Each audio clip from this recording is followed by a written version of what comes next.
So, hello party people! Welcome. It's such a nice day we have out here. Snoopy Dooby Dogga agrees with me. He's my G, my homeboy.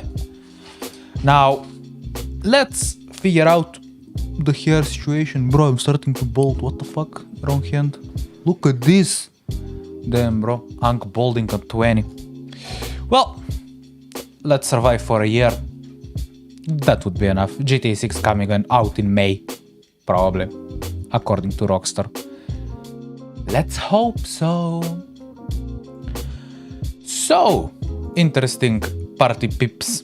Today, what we're doing is, again, leeching of others people's creative contents. Namely, today,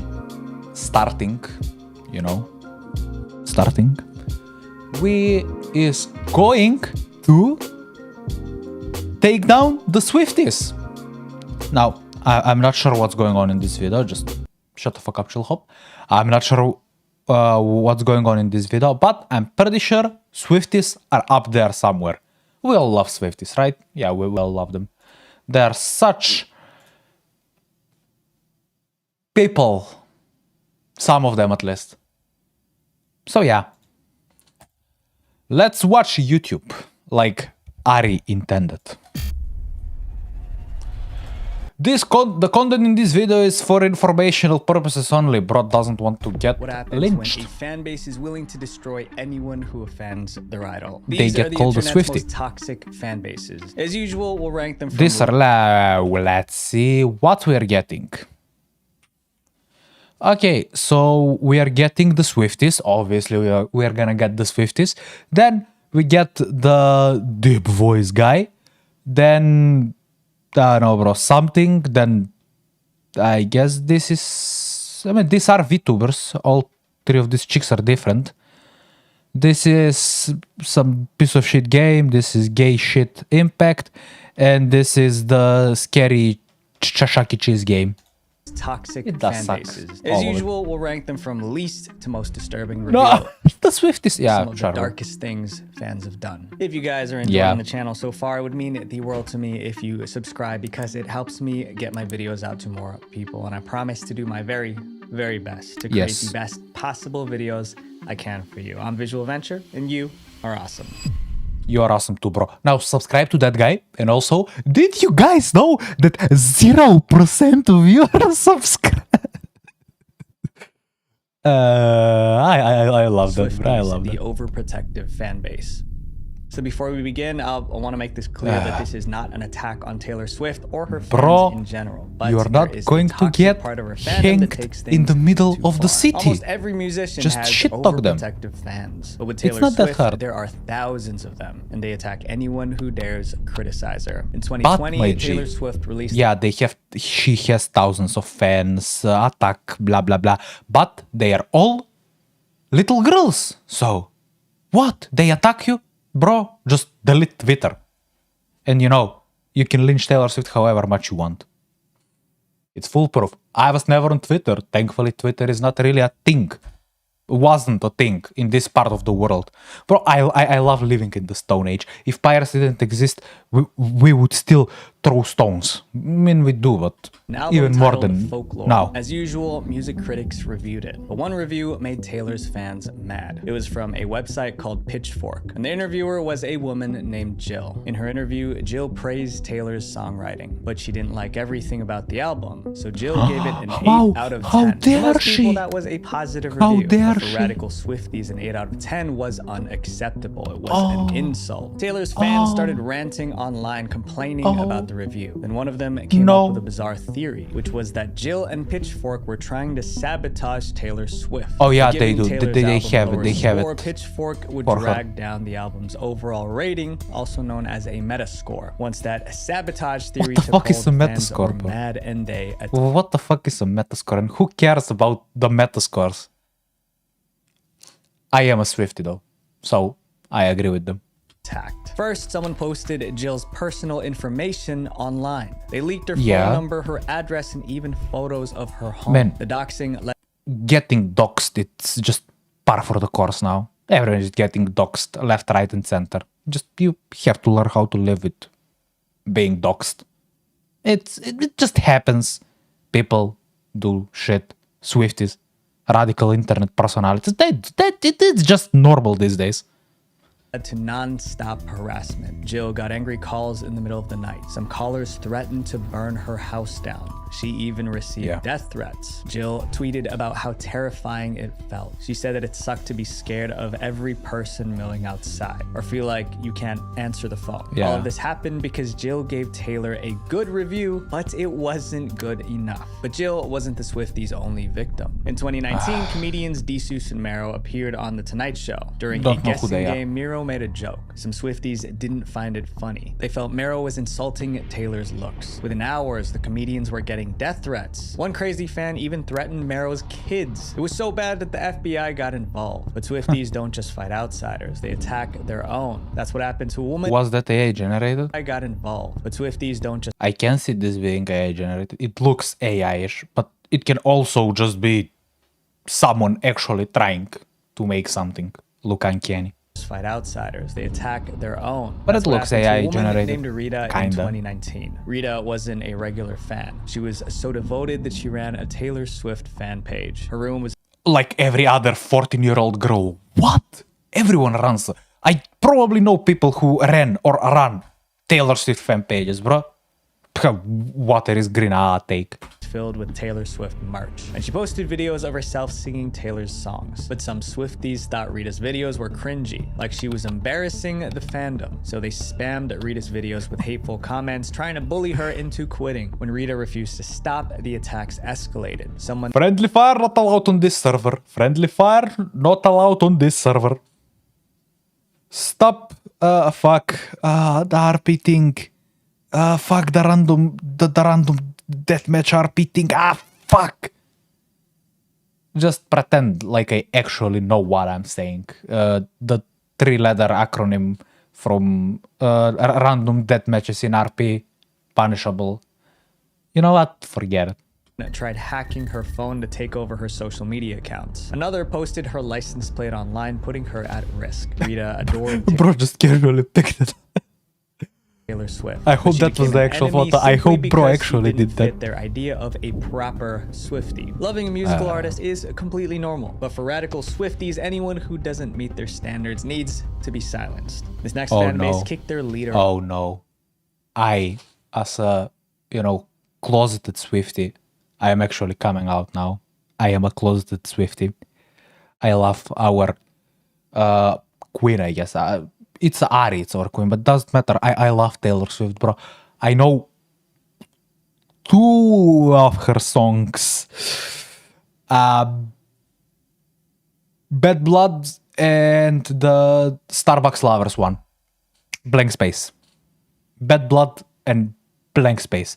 And there was one where she's singing about coming drunk home from the club when I was working at a convenience store.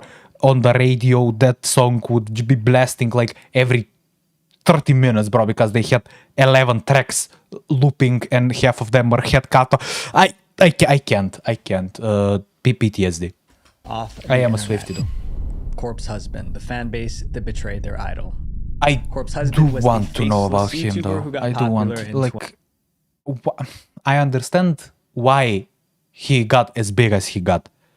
The deep voice, the unsettling, sexy connotations in his manner of communicating with us mortals. Sure, excited some people. I can't even do a deep voice. I probably sound like a moron now. But yeah, that's why he got popular, as one does. Yeah, having a deep voice is equivalent of having a cute voice and big jugs for a woman. Yeah, so just have the deep voice. Go cut your vocal cords, do something, do other, train every day, become a professional voice actor. Just to I don't know, for people to make sexual fantasies about you and then lynch you off the internet.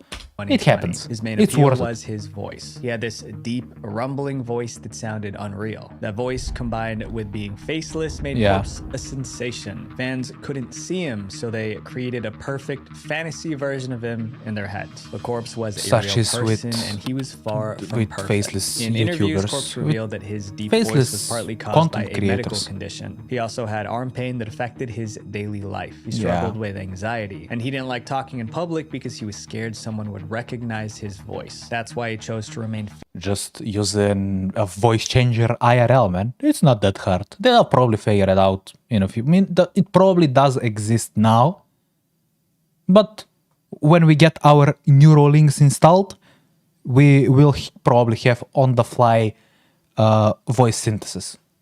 It's nice.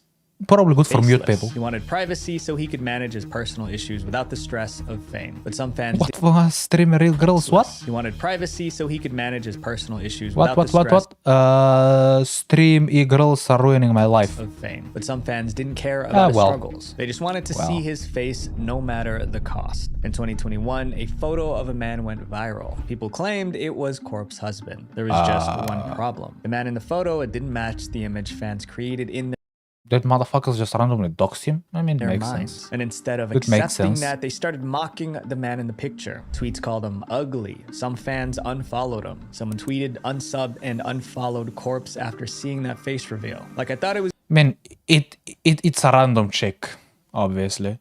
You probably didn't see dudes doing, he looks like a normal dude. Unfollow, get lynched, scrum. They were probably doing that either way, before even his face got leaked, but it happens. He's just some ugly creep. The fans were brutal, but the reaction revealed the truth. Some fans weren't following Corpse for who he was. They were following the fantasy they created. Also, it was never confirmed that the photo was actually Corpse. Fans might have been mocking a random person. Corpse could have addressed the photo directly, but he didn't. He just started pulling away. He tweeted less, he streamed less, and in November 2021, he uploaded what would become his last my friend. Years later, his fans still miss him. They leave comments begging for his return. But the truth is the same fans who kicked him out of the internet, by the way. He disappeared. This comment summed it up perfectly. He didn't abandon us. We lost him. We truly didn't deserve this man. This next fan base is the same as Danny, the guy who made all them funny Unity games. The bean guy, the milk guy. I assume is that guy. There is a game that came out recently that's like 99% made by him. I hope he someday just drops back into the internet. I miss that guy. I still play Mac. I still to this day play Mac. I suck at it, but I love Mac. It's a fun game. Huge, loud, and always upset. Star Wars, the fan base that's never satisfied. There's a saying that you can't please everyone. Wait, that in the beginning was Star Wars? What? I mean, I know I'm blind. Where is the thing? Frame back. This was Star Wars? Was that? I mean, I am blind. What the fuck? But is that really Star Wars? Yeah. Huh. Need to get a bigger monitor or a better prescription. One of those two. Probably both. Probably both. Satisfied. There's a saying that you can't please. I hate being nerfed since birth, by the way. I have a really bad eyesight since birth, and I fucking hate it. I fucking hate that nerf. But you know, you learn to everyone. The Star Wars fan base is proof of that. They've complained about everything, storylines, dialogue, characters, even little things like the color of lightsabers. And when Star Wars fans get upset, they get toxic. Star Wars fans love the original trilogy, but nearly everything released after has been a problem. The original trilogy was good for the time. Hit theaters. It was the first movie after the original. Okay, before he even starts, I know nothing of Star Wars. Nothing. Watched a bit of Clone Wars back on Cartoon Network, I think. I might even be getting that wrong. That's all I know about Star Wars. I am sorry. I don't know shit about Star Wars. The new movies are apparently bad. The Kathleen Kennedy killed Star Wars. Star Wars is now woke. Star Wars is now everything, blah, blah, blah. I don't know, man. I don't know. Original trilogy. It was also the first Star Wars movie in 16 years. Fans were excited until they actually saw the movie. Many hated the film. I hear They felt people it didn't were capture the actually spirit really of the disappointed. originals. The backlash was Like, so really intense that it disappointed. nearly ended the franchise. Like, the hype for the movie back then would have actually been big. Like, just, wow, bro, after 60 years, we're getting... People probably got off work, called off plans, planned that in advance, just getting their whole family, let's go, Star Wars came out, let's run in, spend money, blah, blah, blah, this and that, and it was fucking disappointing. And cut. Disliking a movie doesn't make someone toxic, but how some fans expressed their anger was ugly. They started harassing the actors. Ahmed Best, the actor who played Jar Jar Binks, was their first target because they hated the character. They made Ahmed their punching bag. Ahmed's phone number was leaked. His answering machine was filled with death threats. Over time, the harassment broke him. Ahmed became depressed. He was scared to leave his apartment. Jake Lloyd, the child actor, was the next target. He played young Anakin Skywalker. Being a child didn't save him. Some fans hated his acting, so they tried to find his... Why go after a child? Child actors are one of the most, I don't know, scarred people. Like, all that access to people, to fame, to being just a child. It's hard to teach a child to act. It's hard to make a child behave in a way that's beneficial to you. Some kids are good at it, but they don't know what to do with it. And they are most of the times misused by their parents because, hey, yo, kid is bringing in money. We like money. I don't have to work. I can be his manager. Yeah, it sucks. Child actors are just scarred for life since they're young. It's bad, man. It's a bit so they could camp sick outside his industry. house and confront him. At school, classmates bullied him constantly. He even got And it's death cool. threats. Because of all the negativity, Jake quit acting entirely. Look at bro. Bro is probably shooting Fent now somewhere.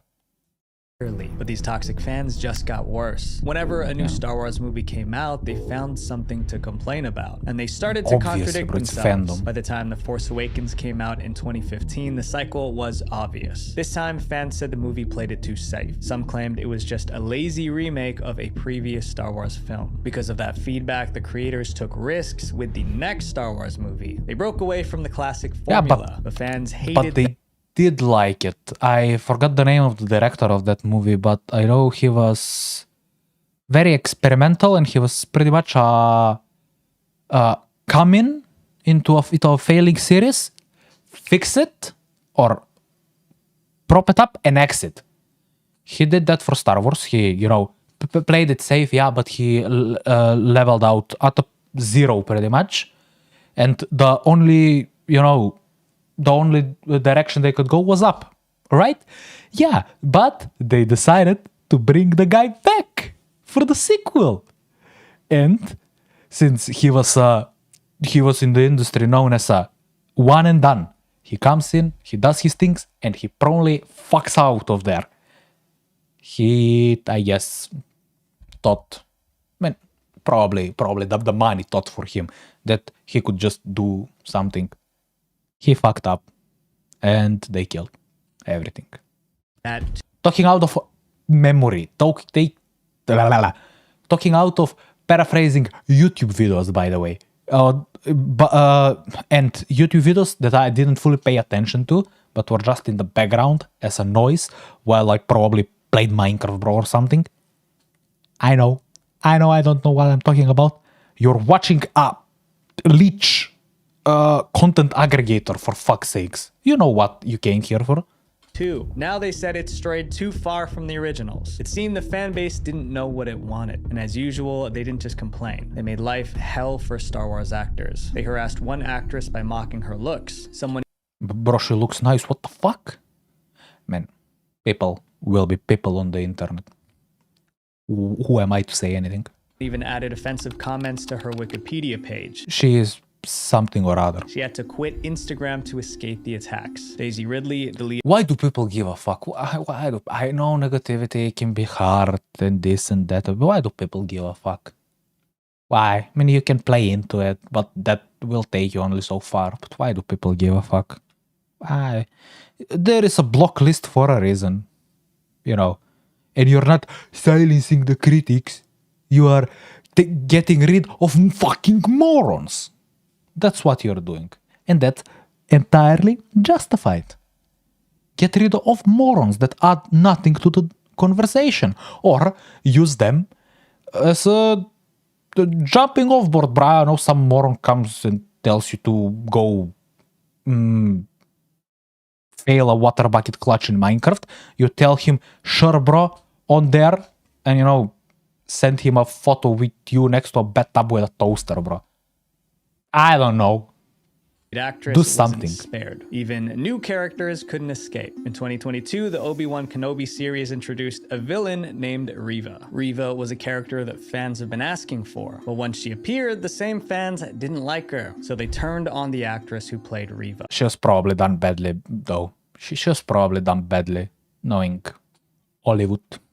The attacks became so vicious that the show's producer intervened. He told fans, if you're sending her bullying messages, you're no Star Wars fan in my mind. The Star Wars fan base... Yeah, and that's something they are doing, which is attacking the fandom. Never attack the fandom. Never tell them you don't like this because you're racist. You don't like her because she's black. Not because she probably sucks at acting. No, you hate her because she's black. How dare you hate her because she's black? What? Yeah, never antagonize your fandom. Never do that. The fans are the ones who spend money, who hype up your series, who are responsible for you being there. Never antagonize fandom. Never. Except if they're pieces of shit. If they're pieces of shit, tell them they're pieces of shit. Created a lose-lose situation. Play it too safe and they complain. Try something new, they complain louder. It begs the question, if every Star Wars movie makes fans mad, maybe the real problem isn't the movies. Nope. VTubers, the parasocial fan base. Oh. For those of you guys who don't know what a VTuber is, a VTuber stands for virtual YouTuber. They are streamers who appear online as animated. I love that era of PewDiePie when bro was just doing anything. When it was after his edgelord era, he leveled out and he just started doing random stuff, bro. Just random stuff like this. Or after that was Floor Gang. It was big, bro. And now bro is just bored. He has a family. He's retired pretty much. He has a fuck ton of money, and he does whatever the fuck he wants. That's also pretty much my goal in life, to not give a fuck, to do characters instead whatever. Of showing the real faces. Think of it like digital cosplay. Each VTuber plays a character and fans enjoy the show. But for some fans, watching VTubers isn't just entertainment. Some viewers get obsessed with VTubers. These obsessed fans are known as unicorns. Why unicorns though? What? Also, I wanted to get into VTubing, not for the sake of VTubing. I like the technology behind it. I like the integration. But it's actually pretty expensive. I was, once upon a time, gonna figure out how to do full body tracking. It wouldn't be full body tracking for ultra cheap, but I kind of got sidetracked a bit more. Then just nothing happened out of it. But one day, if I'm bored enough, I might actually see how far I can take the VTube lifestyle. Yeah, I just like 3D stuff. I just like that representation. Their favorite VTuber isn't just a character on a screen, she's their virtual girlfriend. In order to maintain that girlfriend fantasy, the VTuber must stay single. Bro, commission fan art and shut the fuck up. And send money and just hearts in chat and spam W's.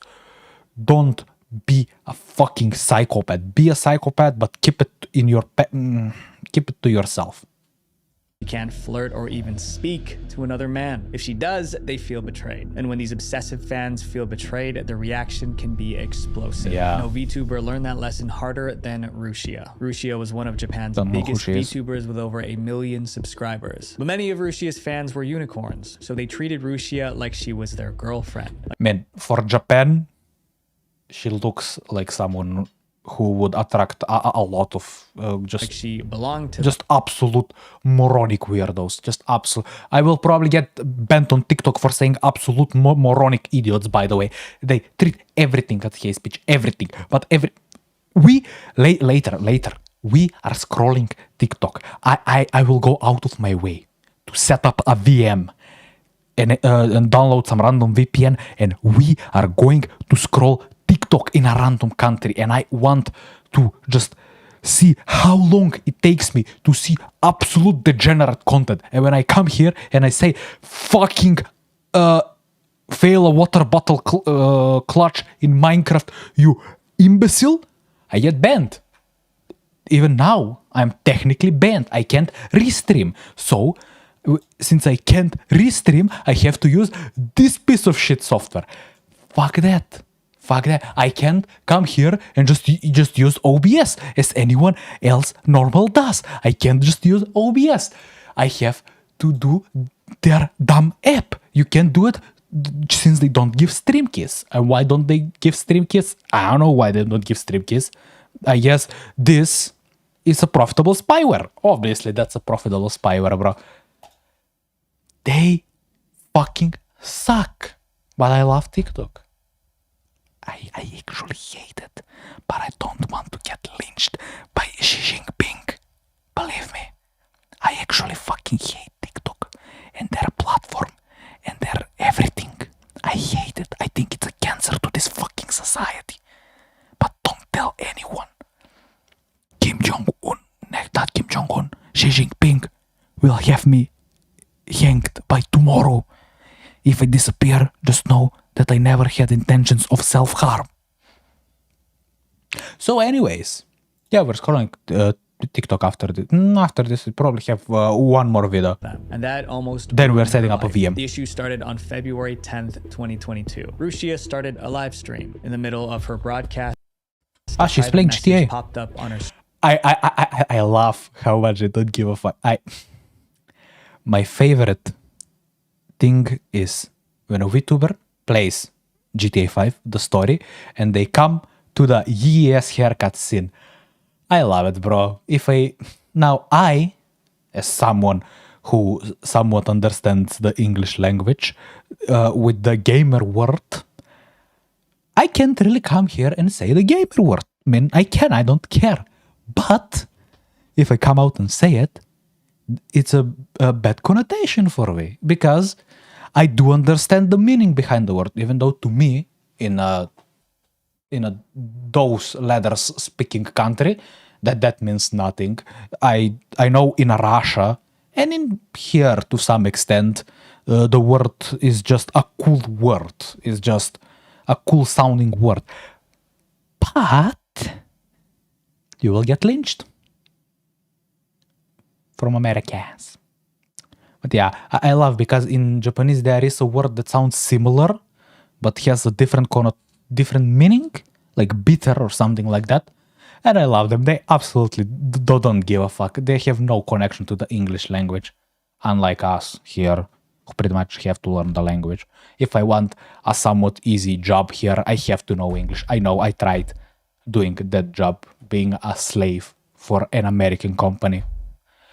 But I wanted to fail a water bucket clutch in Minecraft after 3 months and just promptly beg them to fire me. It doesn't matter now. Story for another day. I'm yapping too much. Supposed to see, but they did. The message was from Mafu Mafu, a Japanese male singer. It read, "I just finished the live broadcast and I'm getting ready to go home." The text itself wasn't romantic, but there were already rumors that Rushia and Mafu Mafu were dating. Now, this message from Mafu Mafu appeared on her screen. Her unicorn followers felt lied to. She lied to her fans. She's not an Anime girl? On YouTube? What? She's a real person?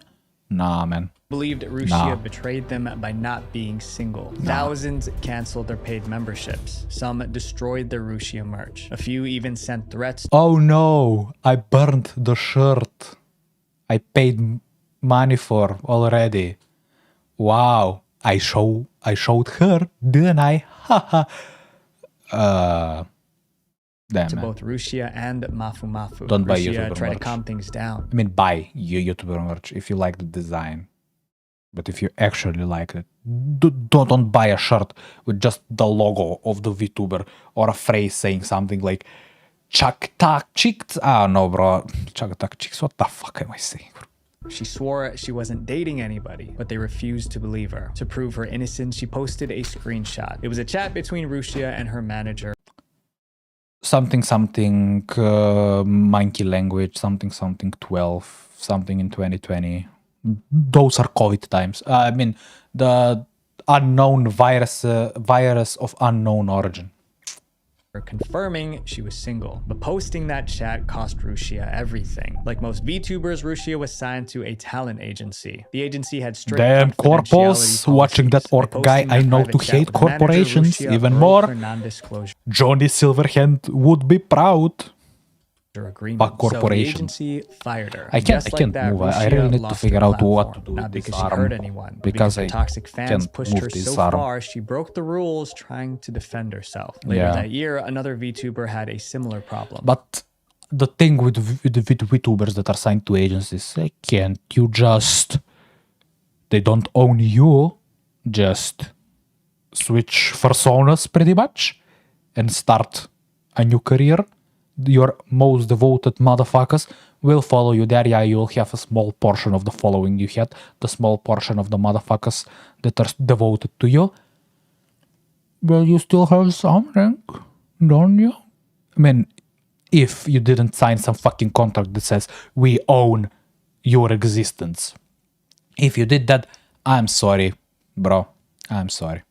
In August 2022, a VTuber named Crony streamed a gaming session. Hey, this is the orc guy. This is the alter ego of the orc guy. I know because someone in the comments of one of the other re-uploads to YouTube said that this is the other persona to the orc guy that was explaining male VTubers, and he was signed to some corporation a year or two ago. Several male VTubers. I now know stuff. Most of Crony's fans were unicorns, just like Rusia's. These obsessive fans hated seeing Crony interact with those male VTubers. I am so fucked if that's wrong, by the way. I would not be able to sleep tonight. I mean, tonight. It's kind of tomorrow. Bombarded her live chat with insults. In a bit. To escape the hostility, Crony took a 2-week break from streaming. But when she returned, she took a different approach. Instead of trying to appease her fans, she stood her ground. She tweeted, after much consideration, I decided that I will be collaborating with whoever I want. The fact... Based. That's what you should do. Because the motherfuckers that will just lynch you, will lynch you no matter what. If they hate watch, still good for you. And the motherfuckers who want to watch you will still watch you. There is a problem with growth after that, because if there is a lot of negative sentiment built around you, new motherfuckers won't be able to find you that readily, that easily. So it will probably hurt you, but you will ease some of the psychological pain. That she had to post that shows how controlling and toxic some VTuber fans can be. The members of this next fan base just can't get along. League of Legends, the fan base. This is my turf. This is my fucking turf. I have a PhD in League of Legending. Speak. That hates each other. Speak. No gaming fan base is as toxic as League of Legends. At least that's because, as he said, we hate each other the most. I hate myself every time I turn on that game. Every time. Every time. If you ask me, hey, yo, bro, is it worth playing League? I will say no. You better go and drag your balls through 2 kilometers of broken glass shards and charcoal instead of playing League. Don't install League of fucking Legends. Never. Arcane. You thought Arcane was cool? Good. Go play Legends of Runeterra. Go play Legends of Runeterra. Don't even be tempted with Teamfight Tactics. If you are, play it on your phone. Don't download the PC client. Don't. The client is a piece of shit. Don't. Go play Legends of Runeterra. Just, yeah, the same cards are there. There's Silco there. There is the creepy guy from Season 1 there. Yes. What players say. In 2024, a survey asked gamers which fan base was the worst. Around 36% picked League. What all of those were self-reports, by the way. All of them.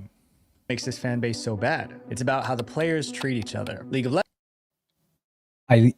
I want voice chat in League. Like yesterday.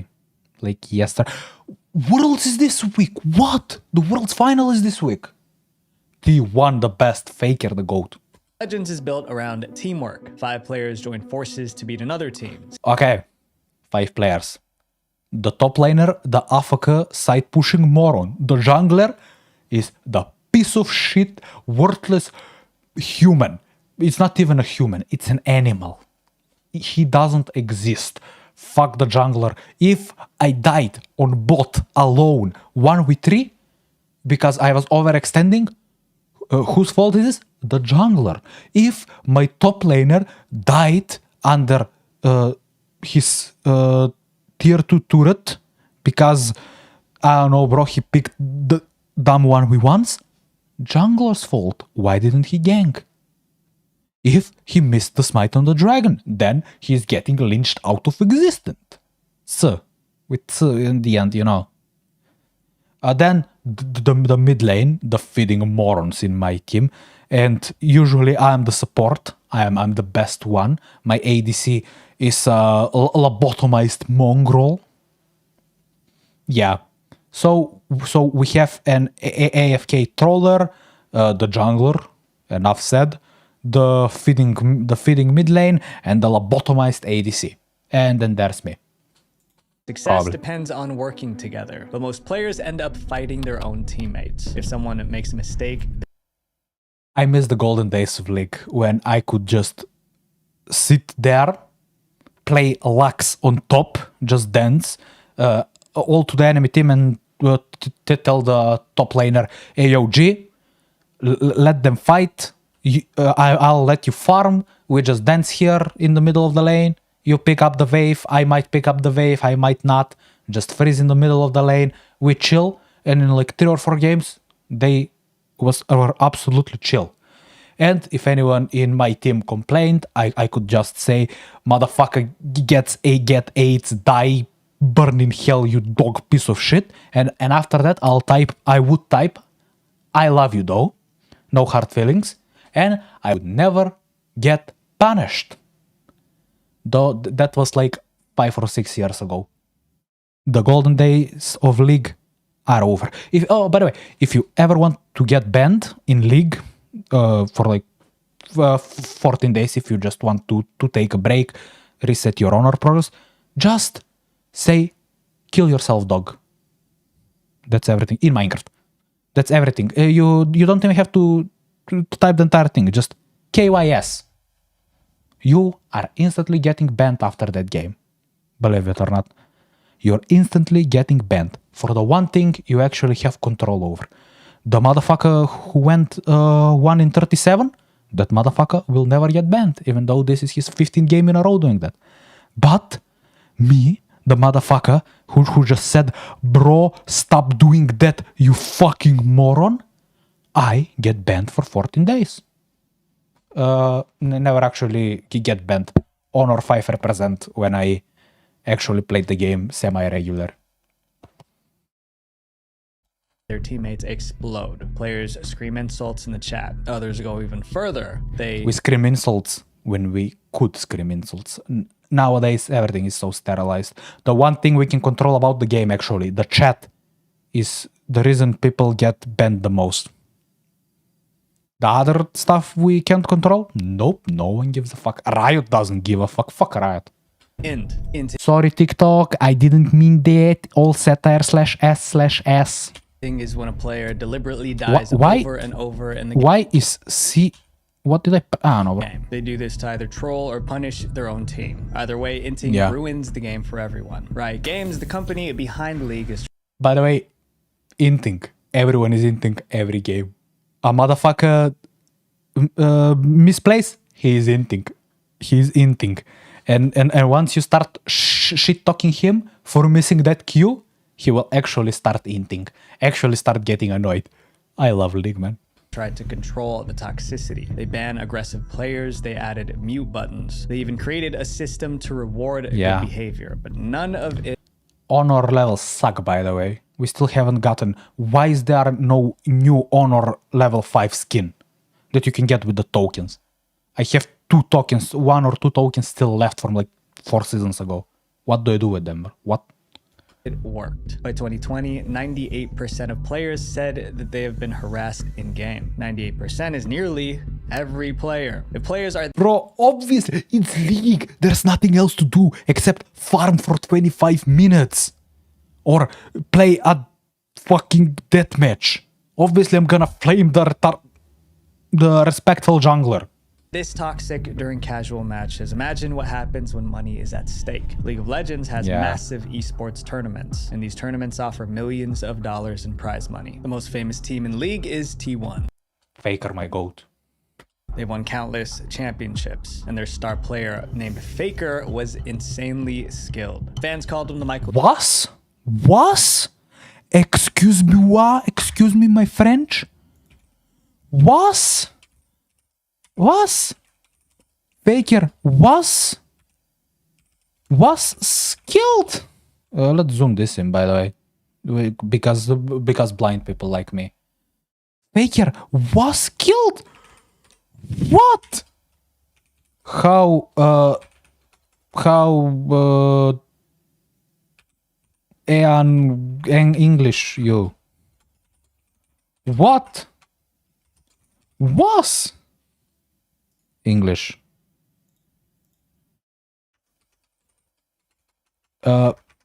Pick your words carefully next time, my child. That's not how you write child. Bro, I hate being dyslexic. Hell,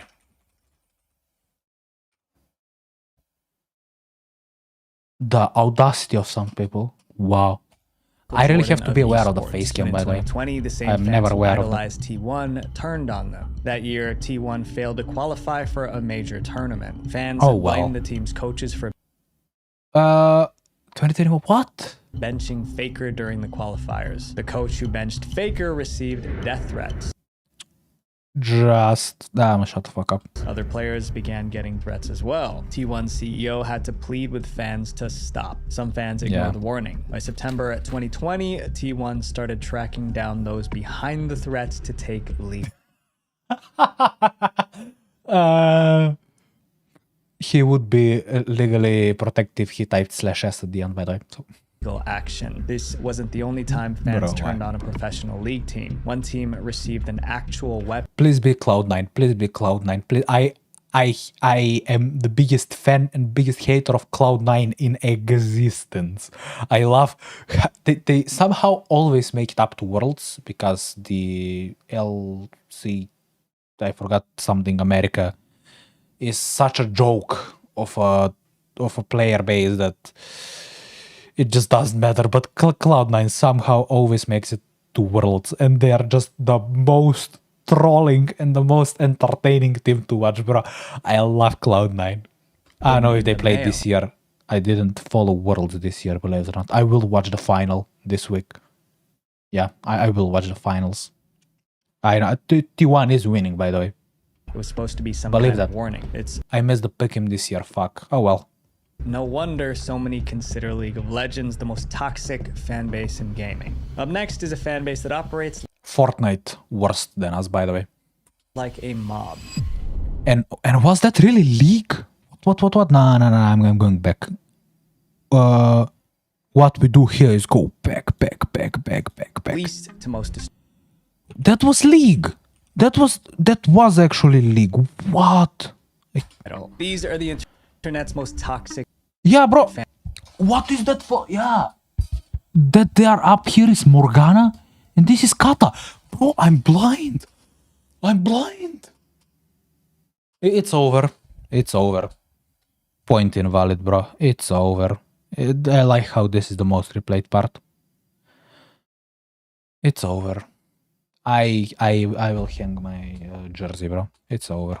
The police started tracking down those fan base in gaming. It's Up done. next is a fan base I'm that done. operates like All credibility lost. Genshin I'm done. Impact, I'm the fan done. base that bullies.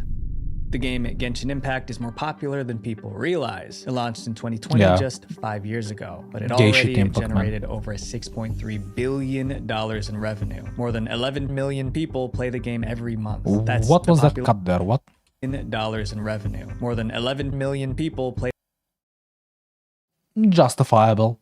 Justifiable. The game Attention span down. That's the population of a small country. I tried Genshin, by the way, for an hour. I like the climbing mechanics. I like the something. And yeah, that was about it. I tried Genshin for like 2 hours. Worth it, the 100+ gigabyte download and verifying game files that took 3 hours. Love it. The game this big attracts all kinds of fans. Some of them are notorious for bullying, and sometimes they attack for surprising reasons. It's exactly what happened in 2022. Genshin Impact fan artist, something into apologizing. What's this forced? After outraged mob accuses them of whitewashing some character. Bro, it's fan art. It's fan art. I can draw it however the fuck I want. It's for the fans, by the fans. Shut the fuck up. An artist posted an illustration of Kaya, one of Genshin's main characters. Wow, bro. Wow. Wow. He is originally a bit darker skinned.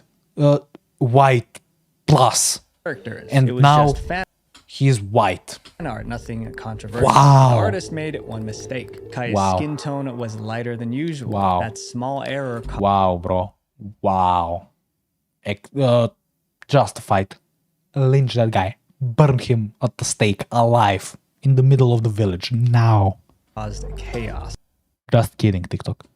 Hardcore fans demanded the artist delete the drawing. One comment said, draw him correctly or don't draw him at all. That was harsh, but some fans went further. Someone stole the drawing, darkened Kaya's skin, and what? This is now blackwashing. So reposted it. They claimed they fixed the art. The artist even tried to apologize. They tweeted, why?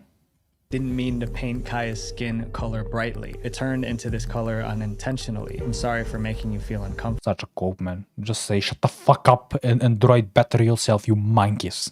But the apology didn't end the harassment. The attacks continued until the artist deleted their Twitter account. And this case was... That's when people are butthurt. Just someone drawing correctly. Monkey, shut the fuck up. Just the beginning. Genshin fans attack artists over little things, like drawing a character in the wrong outfit or the wrong pose. But it's...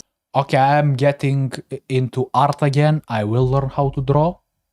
The most I can draw now is a stickman. I will learn how to draw just to piss off gay shit fans. Just for that. I will learn how to draw just to piss off gay shit fans. I will draw every character in the most ridiculous way possible. Fuck gay shit. Not just artists who get attacked. Even actual employees working on the game have been targeted. Was that cinema? Or was it 3ds Max? What was that? What was that? That's Blender. Wow. Is that Blender? I don't know, bro. It's some software. The game have been targeted. They all look the same. In 2021, Genshin added a new character named Kokomi. Unfortunately, some players didn't like her. Why? But they didn't just complain about the character. Looks For like some a child a twisted bit too much. reason, fans attacked the voice actress who played Kokomi. She was live streaming when the insults started. Her chat was filled with hateful comments. It got so bad I guess her kid was just bad. She had to turn off the comments. Remember, this voice actress was just an employee. Later, she posted that she only wanted... She was probably a contractor, man. What the good? She was probably not even an employee at the company. You just come in, do the lines, and maybe next time when they need some more gunbait lines, you come and do some more gunbait lines, moan a bit more into the microphone. That's your job. A relaxed and happy environment, but the Genshin mob didn't back off, and this wasn't even the worst moment that year. In September of that year, Genshin celebrated its first anniversary. Fans expected huge... This was a thing where they didn't give enough, and motherfuckers were outraged because they couldn't give them money to get something actually good. Such a...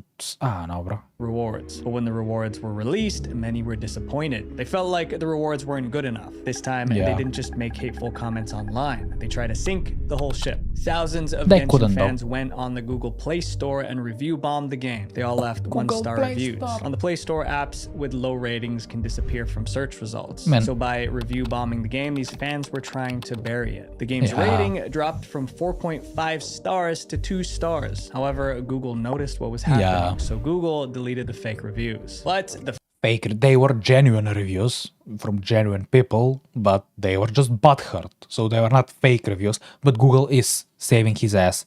Their asses. Is Google a man? Google doesn't have a soul nor a gender.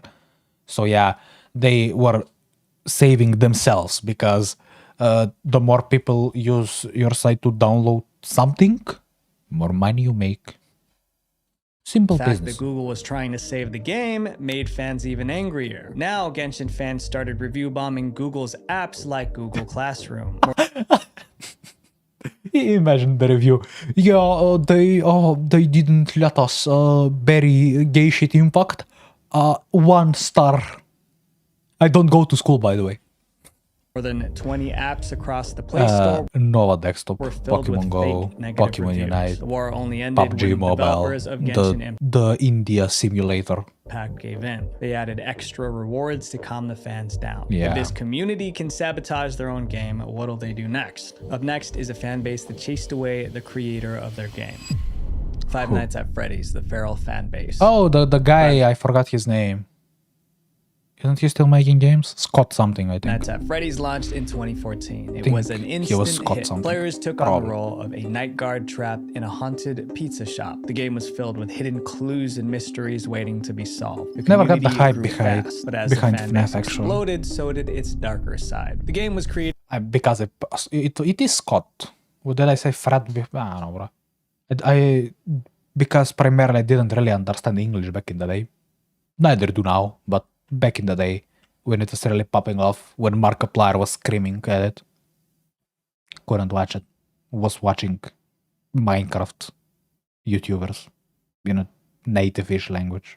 Sad. I know. by Scott Cawthon. And in the early days, Scott was very active in forums. Scott listened to fans and shaped new games around their ideas. Fans loved having that connection, but the closer Scott stayed to the community, the more demanding it became. In 2015, FNAF 3 and 4 were released, but fans thought the games weren't scary enough. Others thought they were too easy. Weren't scary, by the way. It's you sitting in one place checking cameras, and it's just jump scares. Wow, bro. Excuse me. Scott directly. It's One scary. fan even went after Scott's family. I mean, imagine threatening someone's family over a game. But the attacks didn't stop there. Later that year, Scott released the first Five Nights at Freddy's book. His co-author was a woman named Kira. The fans couldn't find much. Kira, the guy who Death Note people in that one cartoon about something writing people's names. What? About her online, so they concluded she didn't exist. They accused Scott of lying and attacked him again. Scott later clarified that Kira was a professional writer, but he told her to make her accounts private because he expected weirdos and creeps to stalk her. That means Scott realized how toxic the FNAF fandom was becoming. In 2016, it got worse. Scott launched a spin-off called FNAF World. The game I probably have that installed because my little brother is into FNAF for some reason and into horror. He did grow up on the English side of the internet, so pray for the fallen soldier, guys. Pray for the fallen soldier.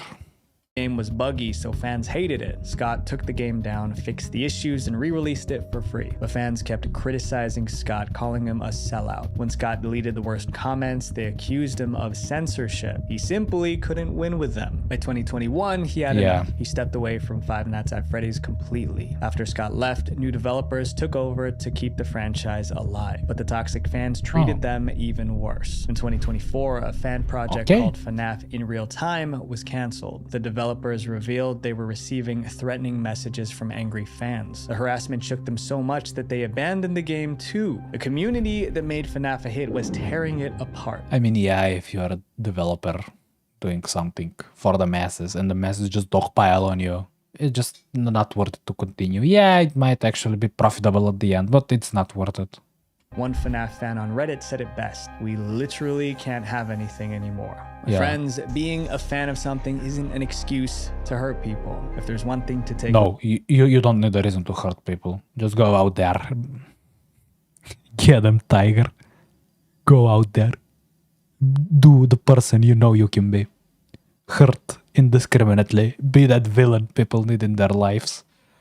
Something. Video, Black people. We can enjoy Israel. Good things without tearing others down. Something else controversial. Out. It was a nice video. It was a nice video. The League community is big though. Yeah, that's all I have to say on that.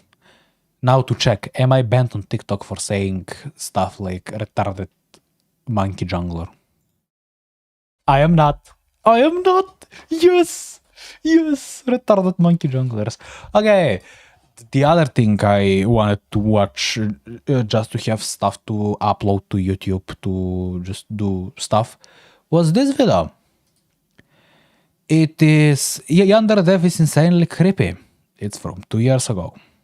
Now, Yandere Simulator, when this thing was developed, was in early development back in 2016, 20 something, 15, 16. I watched YouTube. I watched a lot of YouTube. I still kind of do watch YouTube. Even now I'm watching YouTube. And the game looked fun. It looked like a buggy sandbox where you attack people. But the guy who was behind it is a fucking moron. So let's watch the story of the incel who ruined his game. I love that video. I watched the entirety of it. Have you ever seen footage of this game? Well, if you have, then I'm sorry. Today we're going to be taking a bit of a deep dive into this game. Ah, it's this guy. It's this guy's video. It's Umpaville. What? Should I watch his video? I mean, it doesn't matter. Oh well, sure. Just nothing against him, but no. It's that you seem quite sad about something.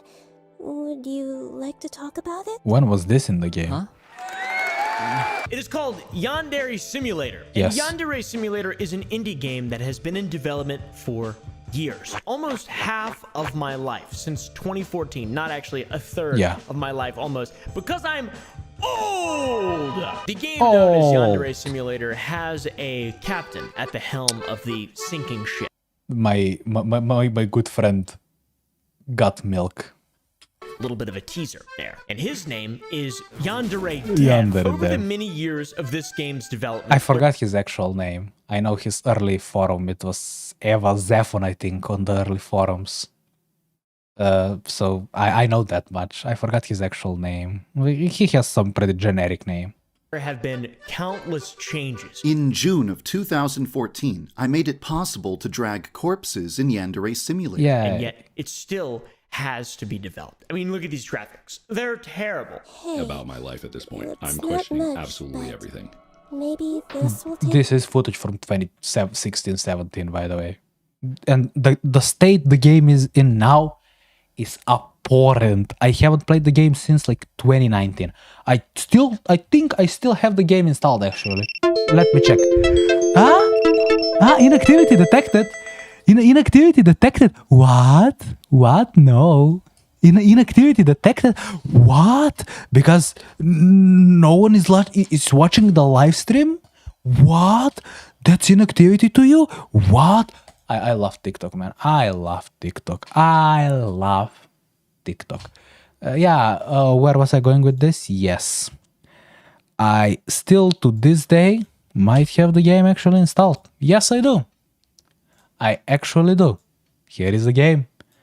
Install date, 9th of April 2020. That is I think, a few months after I installed this Windows. So, the game is here for a long time. I think my brother is still playing it. Yeah, the last update was in June. So, and from what I know, the current state of the game is pretty important. It's no longer a buggy sandbox where you can just kill random chicks and your rivals for the hell of it. It's supposed to be a boring stealth game where you just go around and there is one way to progress, and it's a boring way to progress. Sadly, that game could have been so much more if bro could have stopped being a fucking incel. Fuck that guy. The main cause of I love all these Markiplier. hiccups and stick-ups is the Yandere dev. This one man... Bro looked good back then, actually. I mean, good. He looked okay. Hiccups and stick-ups is the Yandere. This is him from like 2009, 8, 7. The early 2000s.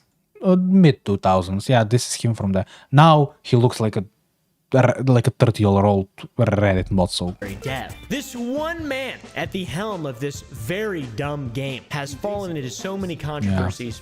It could mark the end of Yandere Simulator altogether. That water looks abhorrent, by the way. On March 21st, 2014, a man decided to begin to... What did you say? This is 2014, by the way. This is a 4. Imagine a 4 there. Decided to begin development of a game about a young girl. Does no one watch their videos anymore? I mean, I don't. Girl that is hyper obsessed with her love, so much to the point where she is willing to kill. Yeah, by the way, people attacking the game for the concept of the game, bro. It's a concept popularized in Japanese culture, in anime, manga, those pieces of shit. That medium is mostly set during high school, and it's largely popular during those years. So obviously it will be set there. And as if you've ever watched anime, read manga, been exposed to that culture, you know how degenerate and how just strictly anime it can be. There are tropes for a reason in anime, and they really lynched the guy for doing that on the thing.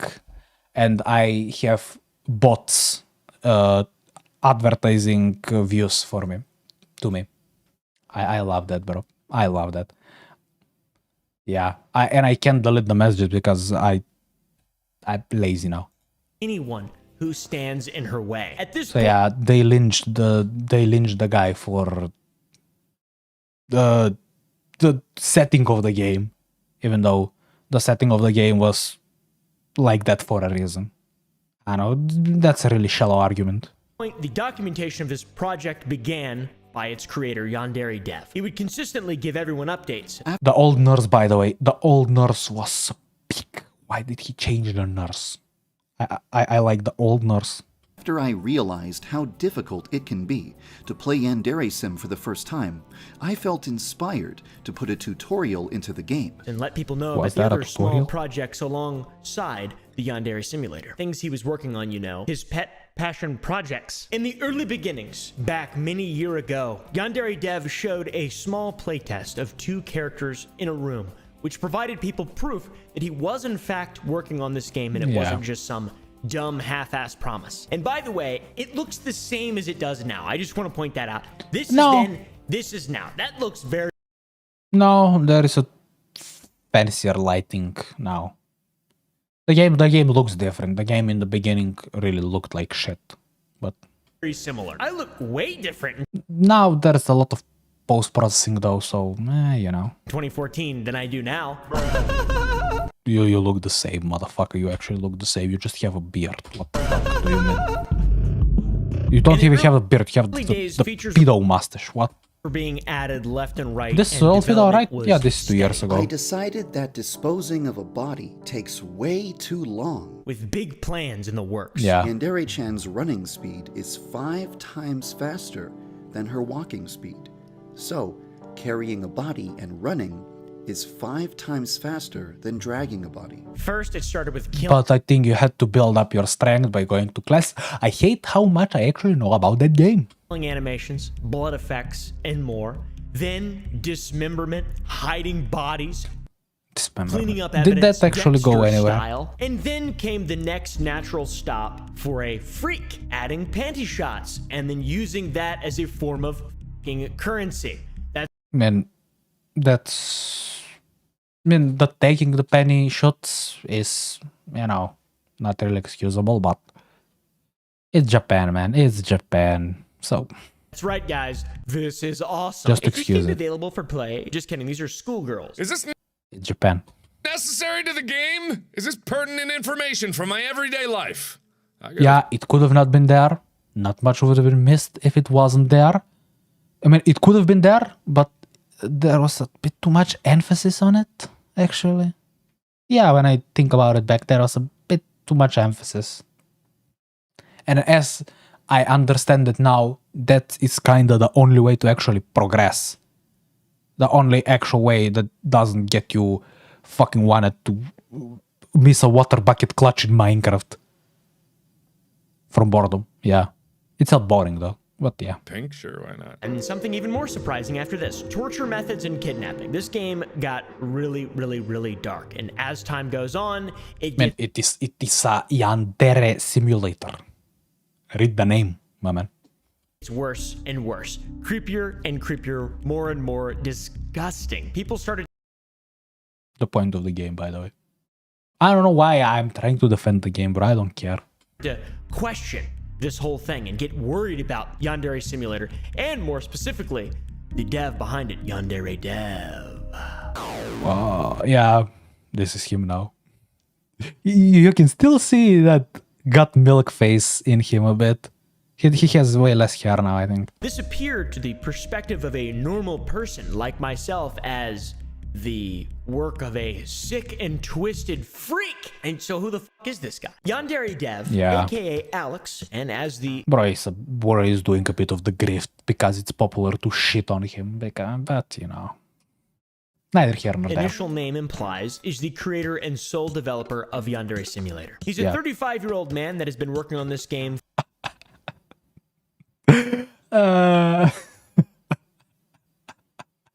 for 9 years now. At the height of the hype of Yandere Simulator, this man was making $100,000 a year minimum. That was like on the low end. Yeah. He was making well. He was doing like 6-7K on Patreon, I think. Set himself up to be one of the kings of indie gaming. Make a game that would mark him down in the history books of gaming. The most efficient way to transport a corpse off of a rooftop would be to drop the corpse off the roof. It is a unique... The game was fun when it was that. Now it's just, no. You can't just do that now because you will get caught and game over.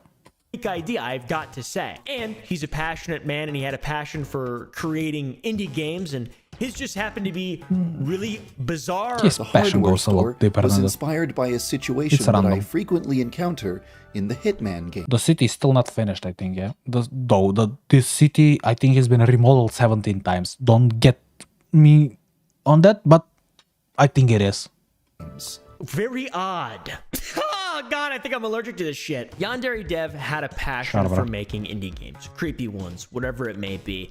The dude was passionate. You can't get in the way of a man's passion and his desire to be established in the Hall of Fame. In fact, that was his desire, actually, to get recognized as a good developer, to make something. Yeah, and he wanted praises. He wanted to be praised. That's his biggest downfall, because he wanted to be praised because he did something. Even though it was shit, he did it, so praise him. This man was so into the indie game scene, he had a hero, a developer hero named Mike Z, the creator of Skullgirls. Yeah.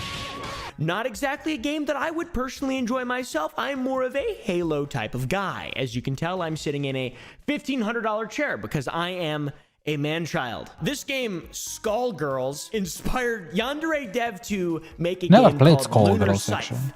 Wow, this game looks terrible, as one might do when they have a hero and they're creating something inspired by that hero. They want to show that work to the hero to see what they would think, right? Well, what did his hero do when he showed him Lunar Scythe, Mike Z, this dick? He cast it aside and said he was unimpressed and gave him tips for improving it, embarrassing him in front of his friends, crushing his 3 months of hard, weird, freaky work. What did this cause? Well, a very angry man. This is important to note because this is I turned my depression into burning hatred, something, bruh. I hate YouTube. I turned my depression into a burning hatred that fuels my desire to develop indie games and eventually outshine the asshole. Because this is a bit of a taste of things to come for Yandere Dev. This is back in 2014. You can see April 21st, 2014, guys. A Monday on 4chan. Crap. I wondered if I should never have faith in my own talent again. By the way, at this point, he's not freaky. He's just, he bothers me a lot. So this is like a really hard for me to read. I'm very traumatized by Yandere Dev. His hero said this in front of a chat room with all of his friends in it, making him look terrible in front of everyone. It sounds like just some petty developer drama. I lost the respect of my friends, my self-confidence, my career plans, my 3 months of hard work, and my dream of 3 months of hard work? No. His life ruined.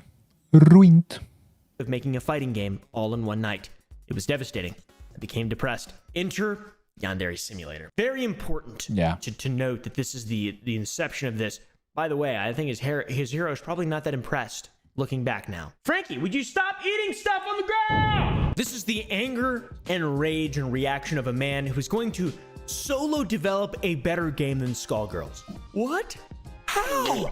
Skullgirls is incredible. Shortly after this game went public and was available for people to play, it went massively viral. In fact, you've probably seen most of the old school Let's Players play it. Or by old school, I mean 2015, 2017.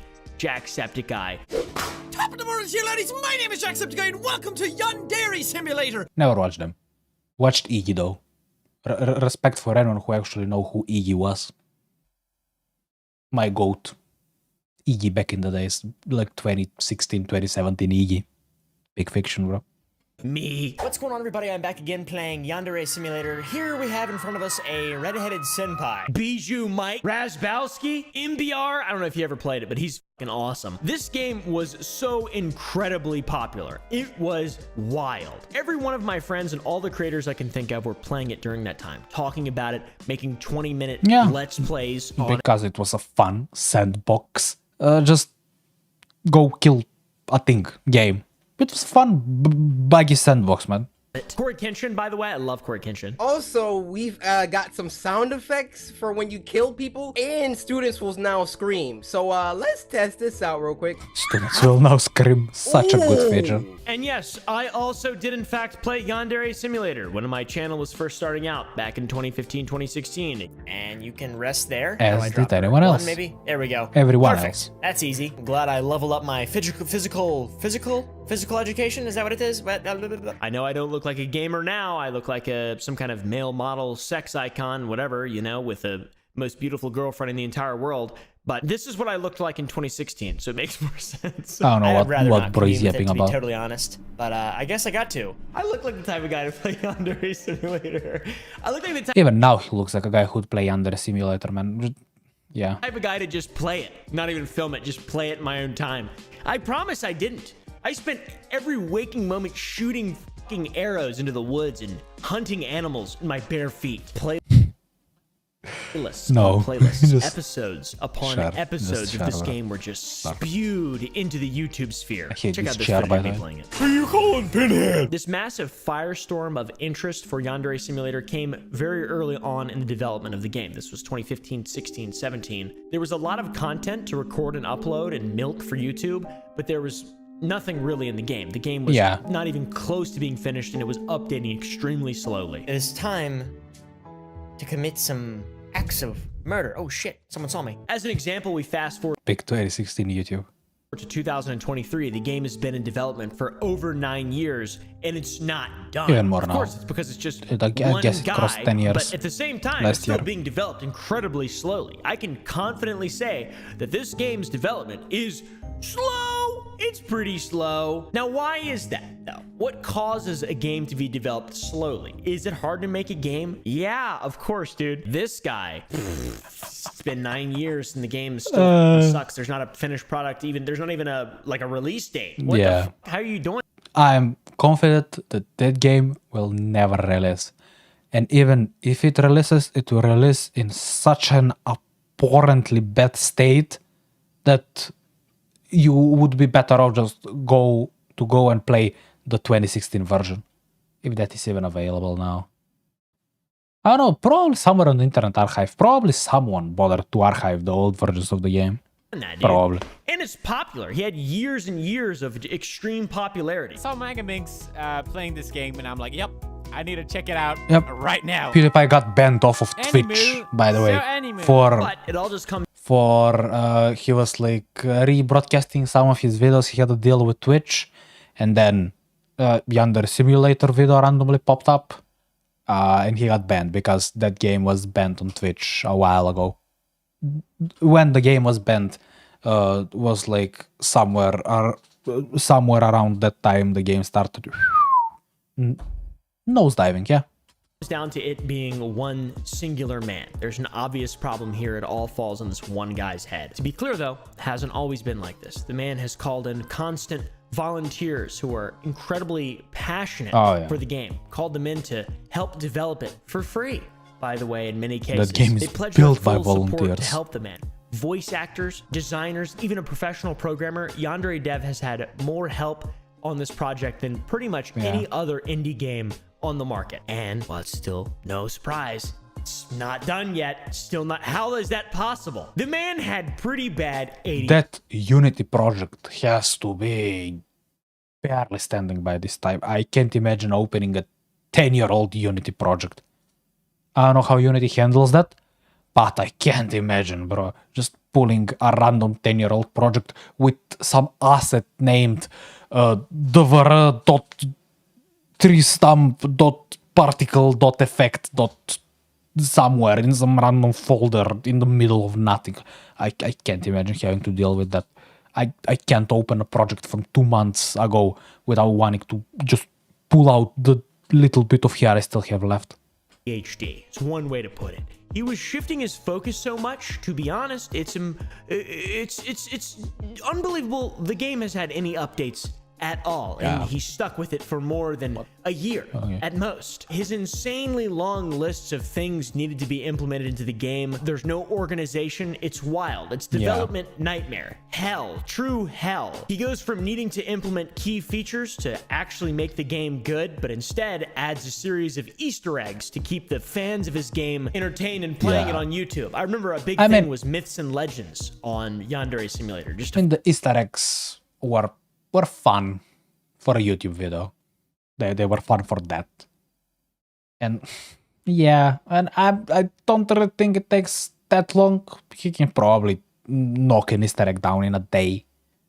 But just make the game, bro. Just put the fries in Find out there. if stuff was possible in the game. I even did a myths and legends thing on it. How embarrassing is that? That is so fucking embarrassing. Shouldn't you add actual features to the game? No. Not just Easter eggs like this.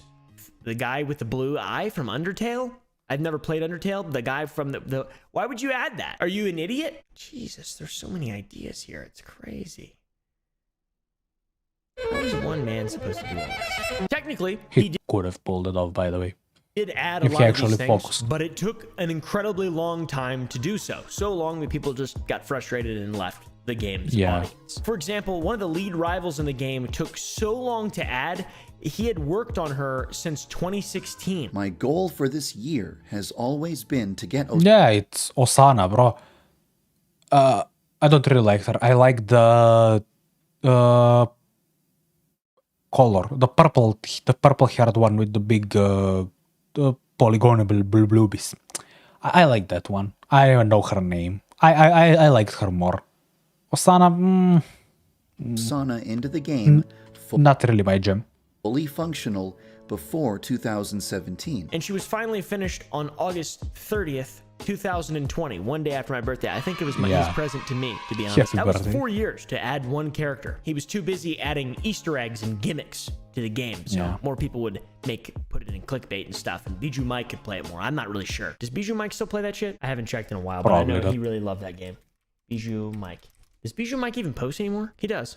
Well, there's the last one on his channel from a month ago. Interesting. Well, Yandere Dev himself says he even put off adding her because he didn't feel the game was fun enough, which is interesting. For a long time, I deliberately put This is all done by volunteers, by the way. All of the fan art for the game is done by volunteers. I'm sorry, guys. I'm sorry. I feel sorry for you. Osana at the bottom of my priority list. Tutorial window. Because was I fun felt it without was a more tutorial. important to finish implementing every feature I thought the game required in order to be fun. In my opinion, it just seems like an excuse to keep people interested to fund the Patreon, which for a time was giving him $5,000 a month, which is a solid amount. And to add insult to injury, he even had a game developer from a studio called Tiny Build offer to help him. This was the professional game dev that I mentioned. Oh yeah, it was the guys who made Hello Neighbor, I think. Probably. Yeah. So I'm just paraphrasing a video I watched. So, you know. Yeah, the guys who made Hello Neighbor, they offered help for him. They made a deal. They came in and said, motherfucker, we'll help you. Here's a developer. Here's more developers. We will help you. They looked at the code. They said, motherfucker, this is unreadable. We have to redo all of this. You and me will sit down and redo this in a manner that's actually workable by people, that someone can actually fix your shit. And he said, nope, I want complete creative control. I want complete control over everything. You know, you don't know shit. I am the greatest developer to ever live. Fuck off. And yeah, that was the end of that story. Earlier. So, in summary, a game company called Tiny Build is going to be helping me out in numerous ways. And what did this man do? He fired him. It said that he was messing up the game, aka he was fixing incredibly shittily written code and making it easier to read and edit and add to and improve. Do not mess up my game. I put a lot of time and effort into this game and these panty shots. I love this game. It's a recipe for disaster when you make a game that you can jack off to. Hey, yo, what the fuck? I don't actually think anyone jacked off to that. Nah. It was a funny game where you got to kill people in a... I'm gonna stop there. I was gonna say Unalive and high school in the same sentence. I mean, I said it here, but you know, and I realized that would not be a very good idea. I fucking hate modern media landscape. But then again, it's a schoolgirl game, so I don't even know why I keep saying that. We'll get into it, guys. We'll get into it. It's weird. Now, Alex said that this all ended on good terms, but leaked emails showed that Alex owed over $30,000 to the developer for wasting their time. But he didn't have to pay any of it because he threatened to shit on them with his socials, which were over 2.5 million at the time subscribers on YouTube. So he didn't have to pay the 30 grand. It was just dropped. They moved on. Wait till you hear this. In short, I am currently not under any sort of a non-disparagement or indemnification clause. Blah, blah, Theoretically, blah. if I wanted to, I could upload a 20-minute video explaining to my audience of 2.4 million subscribers that Tiny Build has massively screwed me over and that no developer should ever work with them. I've had 15 months to do so, and I haven't done it because I hate drama. You're welcome. So this incredibly bizarre and insecure man wanted to be known as a competent game designer. I want to build a name for myself as a competent game designer who knows how to create. He's not. Look at the state of the game now. He could have gone in a better direction, in a more fun direction. No.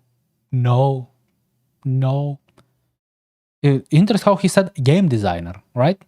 The game designer's job is to design the experience. And he's doing everything. Just his code, from what I've heard, is terrible. Look like my code back in the day in high school. Primary school even. What high school, bro? When I got into high school, I stopped programming because I couldn't get into programming school because I was too busy playing League of Legends. So, yeah, broken dreams aside, let's watch the video. A game that requires skill and intelligence to beat. This whole thing was spawned out of just being shat on by Mike Z. But he didn't even learn like coding from a traditional space. Not exactly that you have to, but you'd think that you would try to improve your skills using more verifiable methods. For example, with the guitar. I learned how to play the guitar by ear. I learned how to play the guitar by watching Marty Schwartz and buying random books. Now, after 11 years, I have a guitar teacher. And guess what? I've improved more in the last 3 months than I did in 10 years. Yeah. It's almost like I was an idiot for thinking I could do it myself. Experts and mentors. You can only get so far yourself. I mean, it depends on who you are, actually. You can actually do, surprisingly... My brain stopped.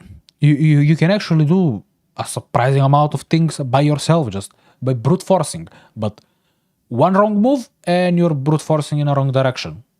Through a concrete wall, which is not good. Exist for a reason. Check out these tweets. Yandere Dev, I have a question. How did you learn codings? Was it from working in a company? Tutorials? Scoop? Fredo. I learned the basic by messing around in free program like Game Maker. I turned it into a skill while working at the company. He was what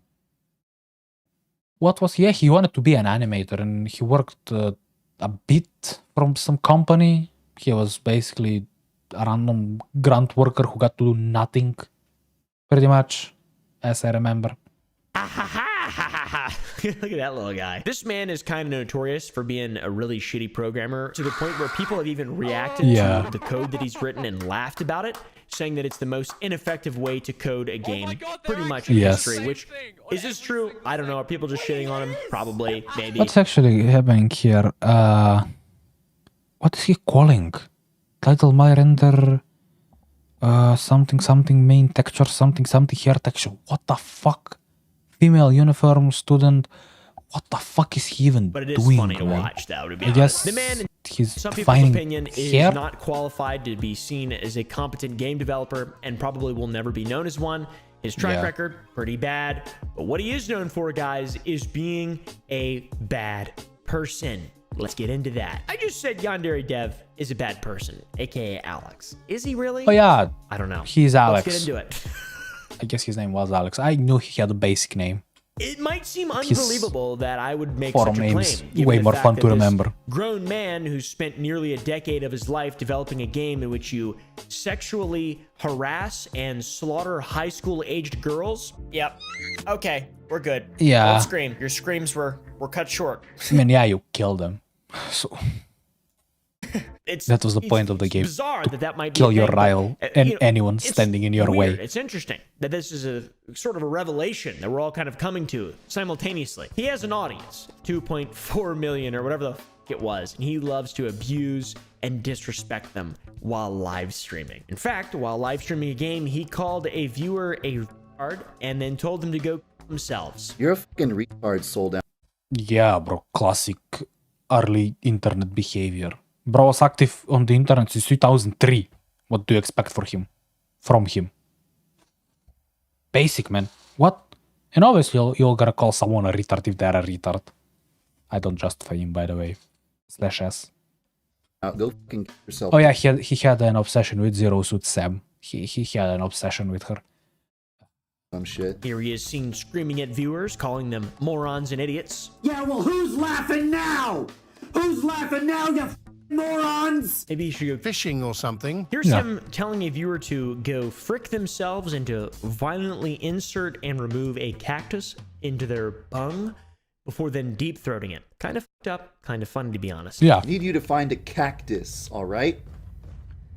Then I need you to stick that cactus up your ass and vigorously, violently ass. Then I need you to this, and I want you to it. Just all inside of your the most respectful League of Legends chat, by the way. When your jungler steals your cannon, this is the most polite and respectful thing you can say. And the most respectful thing that is actually said. So I see nothing bad with this. Damn it, in and out of your entire raw. Yeah. He doesn't seem like a very stable guy. Do the most respectful League of Legends chat. Very healthy man.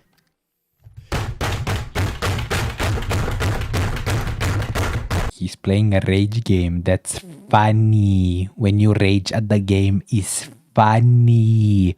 That was the whole point of 2016 YouTube. Over the top reactions. It's funny. I mean, not really in his content, but it's funny. All right, bro, relax. Yeah. Relax, dude. Relax. He's also just shitty to people who offer feedback to his game. People that enjoy the game and play it. Yeah. Check this out. Now you can frick right off. You've got absolutely no clue what you were talking about, you dumbass. If something is an obstacle to development, I'm going to eliminate the obstacle. The mod was presenting obstacles for me in the form of worthless bug reports, so I cock-blocked it. Go stick your dork in a beehive if you have a problem with this decision, you dumb. Yeah. Imagine if Pete Hines or Todd Howard said this to people who are critical of like Starfield or Fallout. I would honestly be happy to be. I mean, just Man, yeah. If Todd Howard came out on stage and said this, everyone would say, "Sure, bro, based, sure." I mean, Todd Howard did come on stage and say, "It just works. It just works." It never just worked, by the way. Like that. There's a lot of Bethesda is known for that, so we kind of get what we're getting. We know what we're getting from Bethesda, so it's normal. people that he's particularly disgusting towards. The dude is a goober. He's dug himself a hole and gets pissed off when people call him out for it. I mean, he's made the choice to develop this game on his own, and he writes code in a way that 10 lines is equal to 1 line of normal human code, or just someone with some background in game development. He takes 10 times as long to code, and then, like I showed earlier, he spends 8 to 12 hours answering emails instead of developing games very slowly. Receive an avalanche of emails. Oh, yeah, he was bitching about getting so many emails. And he didn't want... Love the mousepad, by the way.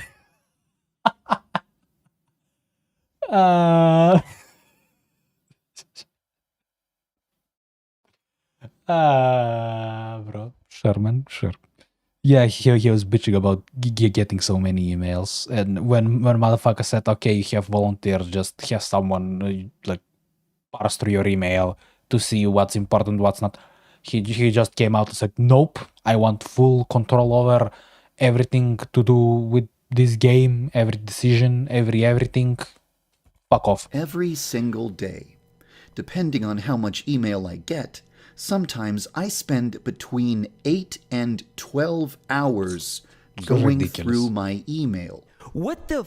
This is unbelievable. 8 to 12 hours responding. That has to be an exaggeration. That has to be an Probably not. Knowing what I kind of was retold about that guy, probably not. I refuse to believe that anyone is responding to fucking emails. Just like fan mail? What is it? You got a product you're selling?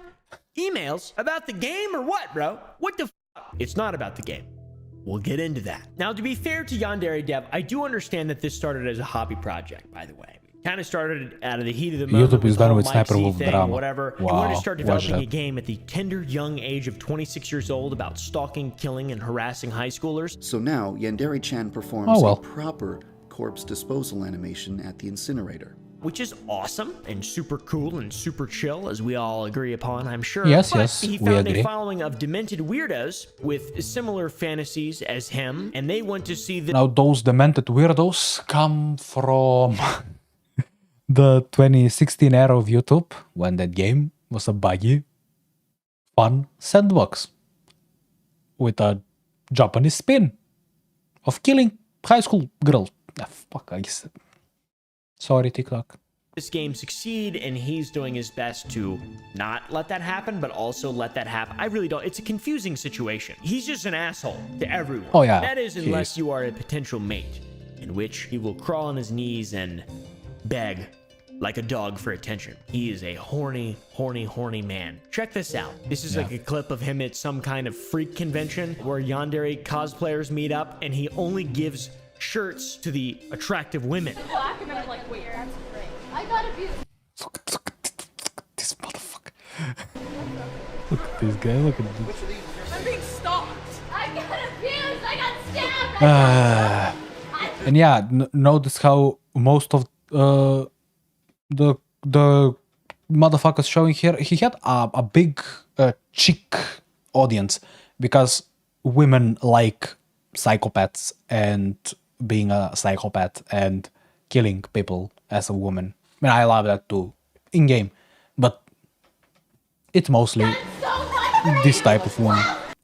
Actually, that would be. Look at this Cooper. Look at this motherfucker.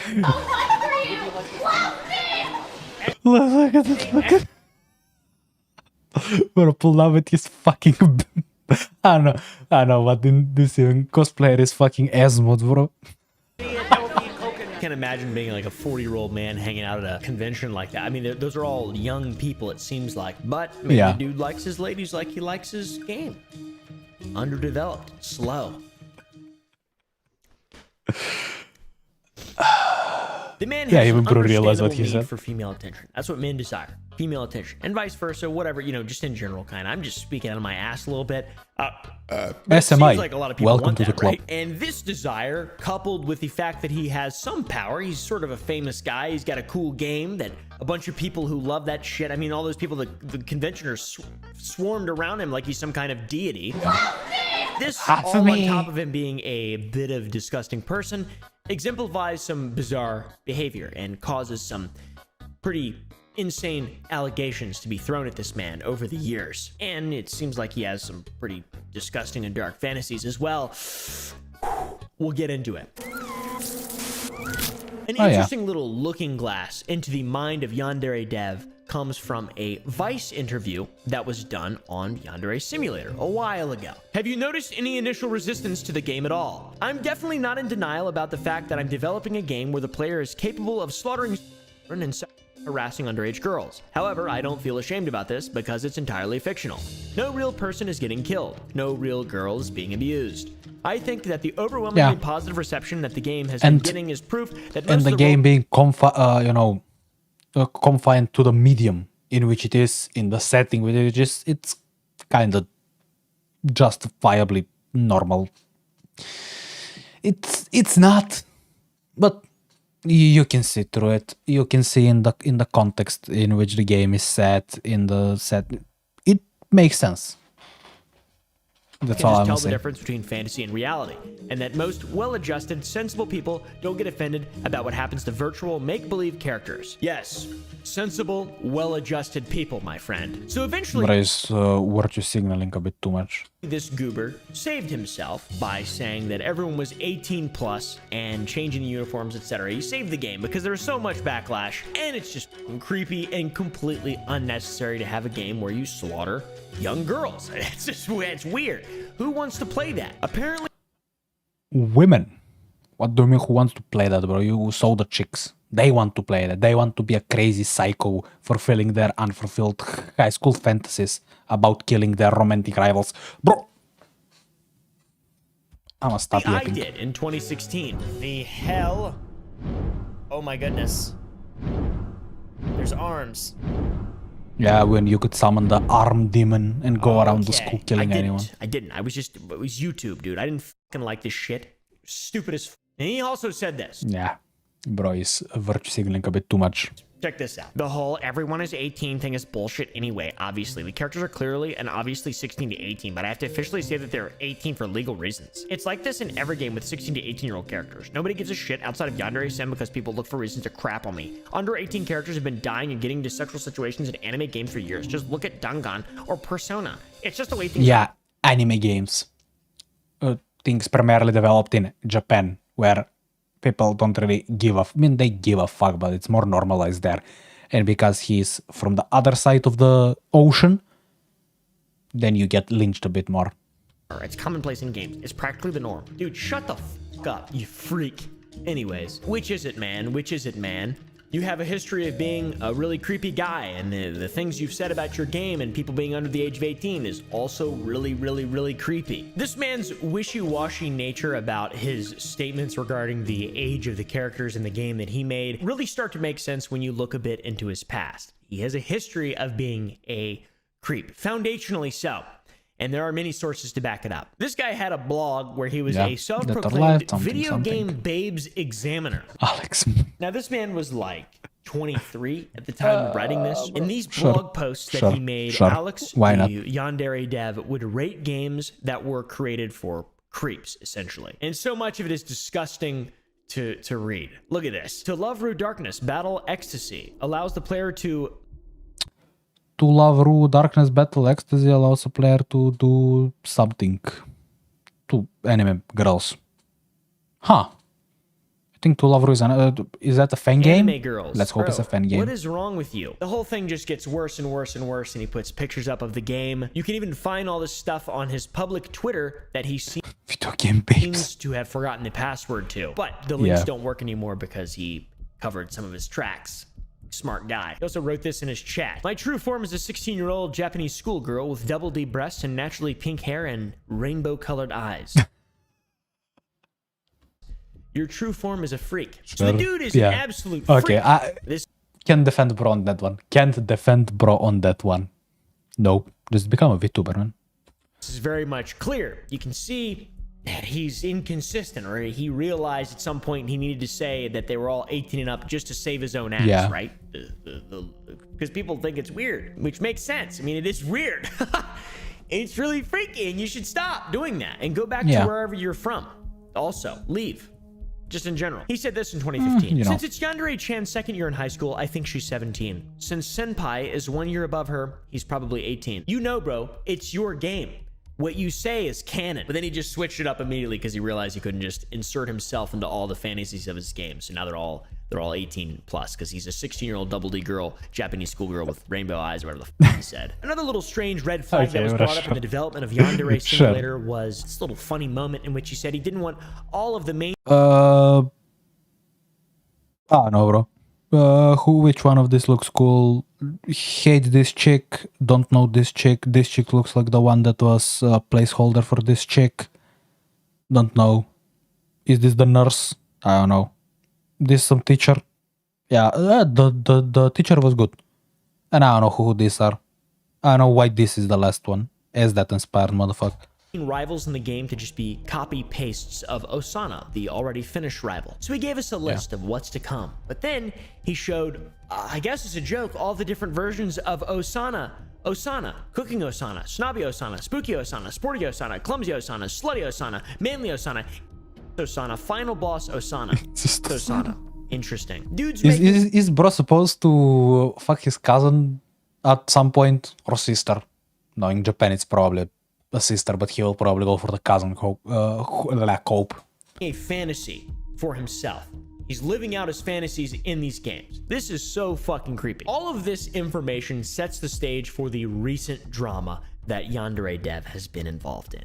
As of September 2023, there have been grooming allegations against Yandere Dev. That's quite surprising to me. Some alleged messages came to light of Yandere Dev being very creepy. He, with all that power and all those impressionable young... Not really... fuck. Okay, let's rethink the wording here. He, with all his power and all the impressionable young, not so mentally adjusted chicks, he, in a moment, let's say in a prolonged period of time of weakness, taking advantage or moving the needle on that? No, bro. What? No, an incel? What? No, bro. No. You can't believe it. Coping, bro, is coping. Bro, is... And this caused an entire spiral of events that I'm gonna do my best... Not possible. Not possible. To fucking explain. Good luck me. So this comes from a source which is a YouTuber named Ali. On YouTuber. On July 16th, 2020. Were those like 1,000 videos, by the way? What? Named Ali. 937 videos. How? How? On July 16th, 2023, How do you do that? a victim referred to as Jane contacted this YouTuber stating she was actively being groomed and used by Yandere Dev, aka Alex. There were voice recordings that were sent and they've been warped to protect the victim because it is a minor, and also random unimportant blabbering was cut as well. Can people just stop using the internet? Just stop. Just shitpost. Don't DM people. Don't. It's not worth it. Especially in with that much influence, and with that wide of a random audience specifically following you for a specifically niche weird thing. Just cut yourself loose. Just no DMs. Nada. Nothing. Not worth. That conversation is not worth it. Believe me, it's not worth it. To just get the full picture of how creepy these conversations were. Saying things like she's adorable and she's so cute, saying that she's skinny and it's hot, and also him saying Mother Nature specializes minors. This kind of reminds me of that guy. Remember that Asian guy that we covered that was... Don't remember. That, like, I don't even want to say any of it. So when people talk about something like... Of course you want it to be something that's enjoyable. You want to have fun with it. You want to get excited. Look at him, bro. Look at him. You can see the madness in his eyes. I can imagine like the Jared Leto Joker coming out of him any second, just damaged on his forehead. Like, I don't know how he thought this looks like anything. How? Like, he edited this video. How? You look at this and how? If that's what you want to do, you want to be peaceful with it. You want to appreciate it. So as long as it's harm-free, it is perfect. Remember that guy? It's creepy to be talking to a 16-year-old girl like this. There's no way to defend this type of behavior. It's... Yeah, bro. Just don't. It's not worth it. Just don't. Please. Wrong. The tone of voice... There are a lot of screenshots of what is allegedly Yandere Dev talking to this Jane person. Then when Yandere Dev realized the photos were out, he tried to turn the whole thing around to get Jane to stop sharing them all and delete everything. You're the one traumatizing me. I'm sorry. Yeah. This here is trauma. This is abuse. This is power imbalance. I'm being emotionally abused by you. I'm 16. You have this massive blackmail over me. You are 35. Yeah, like, and on Snapchat, bro. Why? Like, why do you even have Snapchat as a 35-year-old motherfucker? Why? You delete Snapchat once you turn 16. What the fuck? It's not worth it. Believe me, if someone out there on the internet ever does anything, it's not worth it. It's just not worth it. Just stop. Go for a walk, please. Go outside. Go smell trees, bro. I don't know. Bring a rope with you to walk the dog. The first bark of the night. Good girl, Frankie. I am going to delete Snapchat now. There is something I want. Now. I'm gonna delete Snapchat now. Not... You know what? No. I want to ask you to do, but I know you probably won't do it.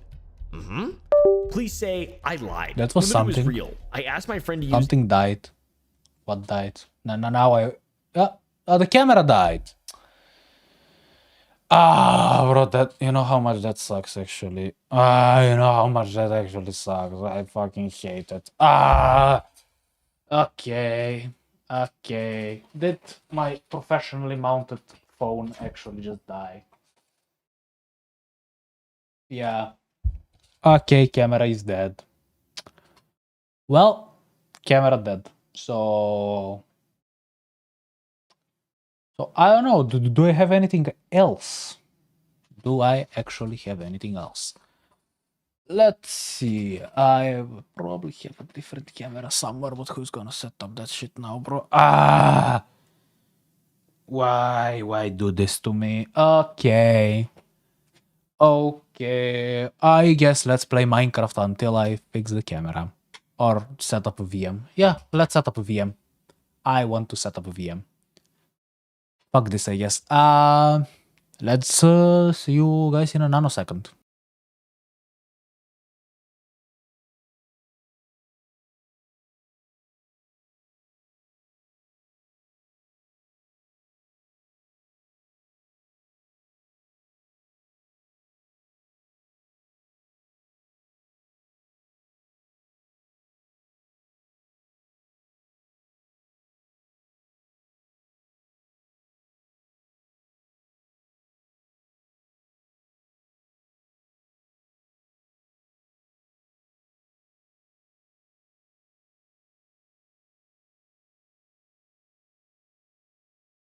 Yeah, so I really have to invest in a shitty webcam, man. Fuck this shit. Like, yeah, the phone works until it doesn't. It overheated. It has no battery because I guess it somehow drains faster than it charges via USB, which is completely actually yes. It's completely actually yes. Now, do I actually have any scene to stop me from this one? Yeah, and there's Twitch chat. Love Twitch chat, bro. Okay, so we're setting a VM to doomscroll TikTok, which is fun, actually. Kinda. Some of it. I don't know, bro. Oh yeah, TikTok chat doesn't work. I forgot about that. Did anyone actually say anything in TikTok chat?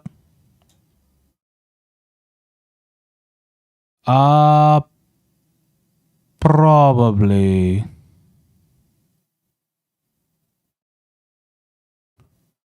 Oh yeah, even I could hear it. Oh yeah, oh well. Motherfucker speaking in an unrecognizable language. Love that. Okay, can I try and connect TikTok chat? Connect TikTok chat. Please, bro, just work. Connecting. TikTok chat is now connected. Yeah. Why only me watching? No, bro. No, bro. Okay, let's figure out how to set up a VM. Let's try to set up a VM because that's fun. Okay. We are doing the setting up of a thing. So, my people of the internets. Here we are in VMware. Let's create a virtual machine. We go typical, we go next. We go to select an ISO. I am a type of guy who actually has ISOs on his desktop. Should I go with Windows? I would unironically want to go with Nyarch. But nope. Nope, not worth it. Let's go with Windows 10, just for the memes and lols. Windows 10 64 detected. We go next. We named it nothing. Where do I put that, bro? I will shove that in. Oh yeah, I need music, but I need chill hop when I'm yapping just like this. Okay. So let's shove that somewhere. Installing Windows on a hard drive will suck though. But yeah, well. One of these days I promise I'm gonna get a thing. Make a new folder in that. Name it just Windows Inc. Yeah. Okay. It's the Nyarch install Windows Inc. And just go next on that. Give it 60 gigabytes of space because sure, bro, why the fuck not? Split that shit. Next. Go into here. Give it like 4 or 6. Give it 6 gigabytes of RAM. Why does it? I don't know, bro. 2 cores. Sure, yeah. Something more. Number of cores per processor, 1. Give it 2. It's enough. Give it internet, give it everything, yes. Okay, power of the virtual machine after creation. Yes. We are making a VM. Because making VMs is fun. I like making VMs. Now, oh yeah, I didn't explain why we're doing this. Because I just adore TikTok as such. I love it. I love that platform very much. And I get banned on there every time I stream for no reason. For saying that someone should fail a water bucket clutch in Minecraft from 30 blocks. And for that reason, I just get banned on there. I know, disgusting. I'm appalled myself. So that's why I am going to lower the music a bit and probably move that window up there so it doesn't annoy me. I am creating a VM. I'm downloading a VPN. Product, registers, administrator privileges, click cancel. Yeah, bro, sure. Why do you want that though? What? Why did... the following devices, yeah. Press any key. Boot normally. Bro.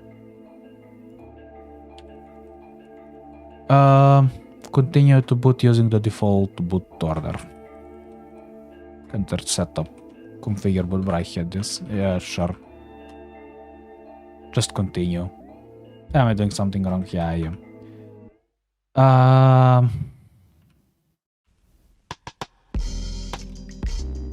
I don't know. Does any of this actually matter? Nope.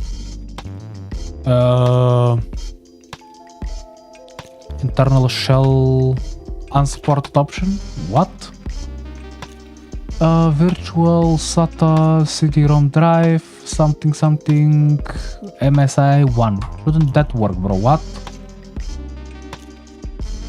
Why aren't you working, bro? I know I'm not good at setuping VMs, but why aren't you fucking working? Do you work? I don't think it does. Enter setup. Configure boot options. Other boot option. I hate this, bro. I'm going with Linux. I'm going with Mint. Fuck you. Fuck Windows. I'm going with Mint. Shut down the system. Fuck you. What was I doing wrong there? Please tell me. Please just tell me. Can I try and run it again? Why can't I figure out how to set up a Windows VM? I can just run it in Sandbox, but I hate sandboxing shit. Okay, we're googling. Fuck you now. No, fuck you. Let's see the summary.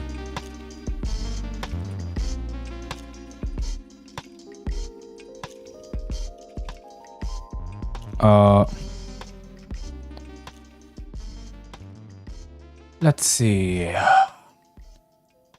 Downloading blah blah blah. Bro, give me the thing. So, if you're using WireWare blah blah blah STI controller blah blah blah at physical driver to Windows optional if you blah blah blah.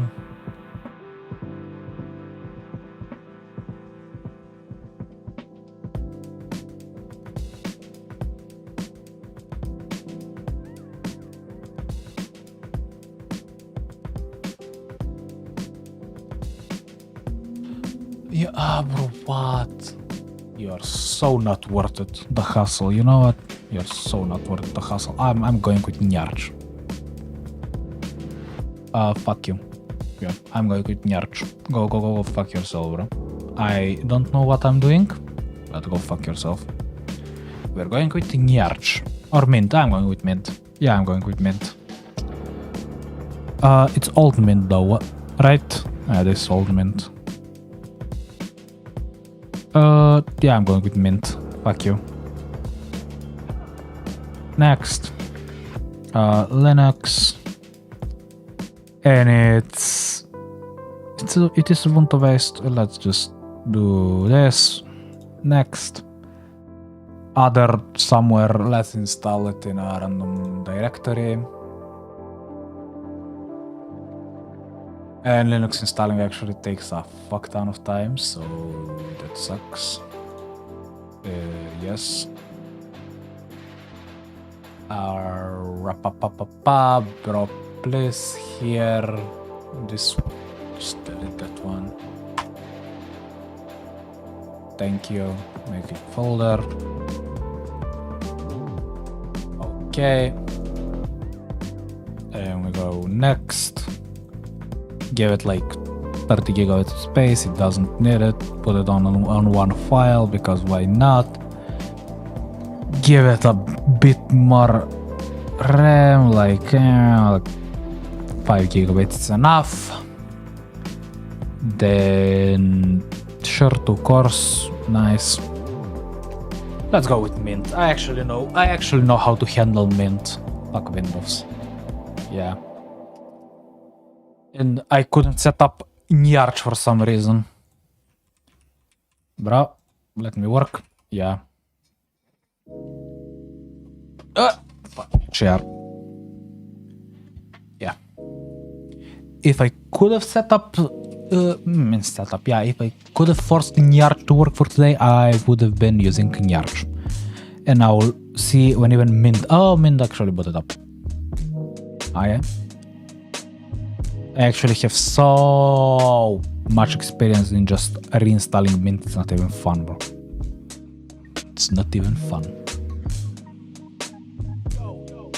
Hey, yo. We got something.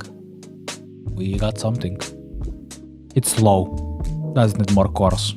Nope. Yay. This, my kids, is Linux. It's 1 in the morning. I love that. Yeah, let's just install it because why not? It can't be used in a live environment, but it's worth it to install it. It will take some time. Oh god, will it take time? As you can see, even the installer doesn't want to start. This will take so long, bro. And you go continue.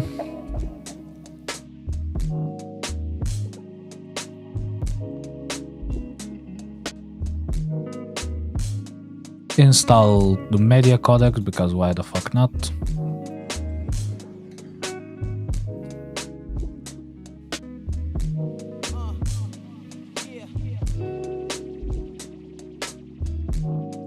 Then say yes, erase everything. Blah blah blah blah blah. If you continue changes, blah blah blah. Just ignore it. I'm in New York, bro. Sure, I'm in New York, you're right. Sure, knock yourself out. I'm in New York. Your name? My name. Sure, why not? Password. The most secure password ever. Short password, bro. Who asked you actually? Who asked you? And now we wait while Mint installs. If it actually wants to install. And we are setting up a VPN and we're scrolling TikTok. If audio works. I did not check if audio works. That's my biggest mistake of them all, I actually think. Well, fuck. I should have probably checked if audio worked. Let's get the music. It's a bit too annoying, I think. Oh no, I'm dropping frames. Oh no. Is it against someone? Isn't it against someone's TOS to show virtualization or something? It's probably against someone's TOS somewhere. Right?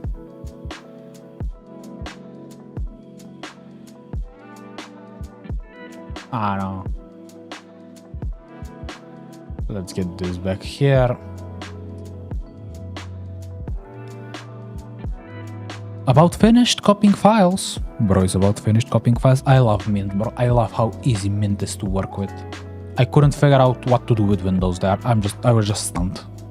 Fuck Windows. I mean, I am kind of justified. I never needed to set up a dedicated VM for Windows because Windows Sandbox exists. I just use Windows Sandbox if I need a quick something to do with Windows, and I use VMs to play with Windows 7. That's why I had that random Windows 7 ISO on the desktop. I actually keep my ISOs on the desktop, believe it or not, because you never know when you're gonna need ISOs on the desktop. I need to get more RAM though, and a better CPU. So, I don't know, guys, hit subscribe so I can one day justify buying a Threadripper. One day, maybe, I get like a second gen Threadripper, like a 2900, I don't know, something like that, because I ain't buying a 9th gen Threadripper, bro. No.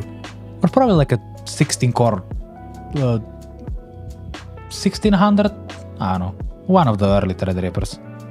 I don't think I'll find a motherboard for that though, but yeah. Or maybe, I'm pretty sure like old Xeons are now pretty, disposable. Especially the ones who... No. Yeah, but there are probably some old Xeons. Motherfuckers just throwing them away. Yeah, almost there. Finishing copying files, bro. Stop copying files.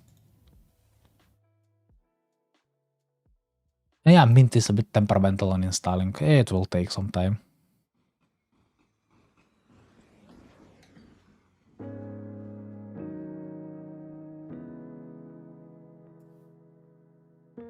Not as temperamental as Nyarch though, believe it or not. I couldn't force Nyarch to work under VM for some reason. I mean, it's Arch based, so of course Arch wouldn't work underneath anything, bro. Arch doesn't work underneath Arch. It sucked. Yeah. It would not install on a hard drive for some reason. I don't know why. I do wonder why now.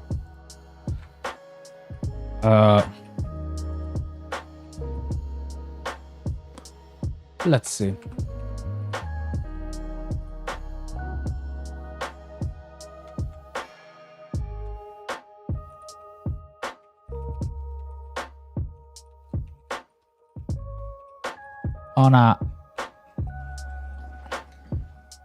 Let's see. Let's see what motherfuckers are saying. Okay. On configuration problem. A common cause is a failing on dying hard drive, which can be manifested as readers. Okay. A file which can load a boot or installing failure, blah blah blah. The installation proceeds freezing during. It may do to an incorrect partitioning, something. It can be to anything.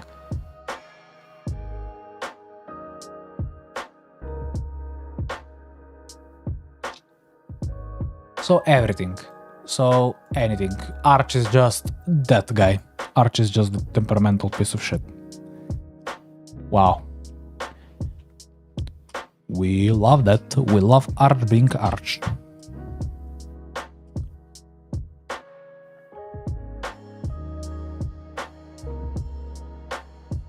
Installing system. Bro is installing the system. I know this is thrilling content, guys. Don't yet move, we are installing the system. The system is currently being installed, as you can see. System under installation. Copying installation logs, because we need those. Reset now. Will it actually reset though? System will reboot now. It actually reset. Okay. And it's just that easy, guys. It's just that easy to switch to Linux. Abandon Windows. If remove installation medium, press enter, bro. Press enter. finished installing, bro. Now it probably wouldn't want to start, so we power that off and we go here and we start the VM again. Yeah, what I was saying, if this piece of shit and this and all of this worked underneath Linux, I would switch in a heartbeat. Fuck League of Legends. I can play that on my phone. I wouldn't though, I would never. The game for, I don't know, I don't want to insult people. Hey, what was my password again? It was that? It was just that. Okay. I have two mouse cursors. Audio actually works. Fuck you, bro. Just how do I set up dark mode? Desktop colors, yeah. Let me just set up dark mode.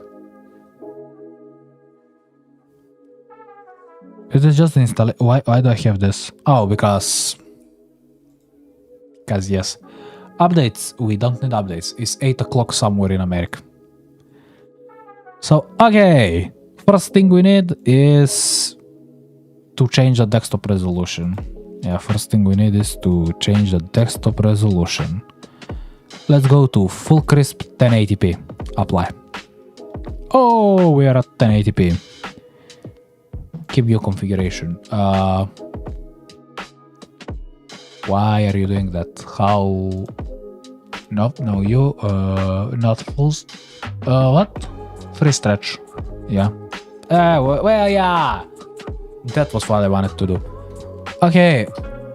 The scaling is a bit off though. So, first thing we need is to install uBlock Origin. That's the first thing you do. Whom will trouble finding this site? Bro. uBlock. Nope. Try again. Your network. I'm in the wrong time zone, aren't I? Oh no, I don't have internet. Why don't I have internet? What? I have internet. But I don't. What? I have internet, but I also don't for some reason. Why is that? Why do I have but not have internet? Is there a missing? Oh, what? That's random, bro. Network connections. Wired connection one, never. Why do I have but don't have internet? What? Well, let's try the good old plug off and plug back in while changing some of the settings around. Yeah, I'm learning as I'm going. Bridge.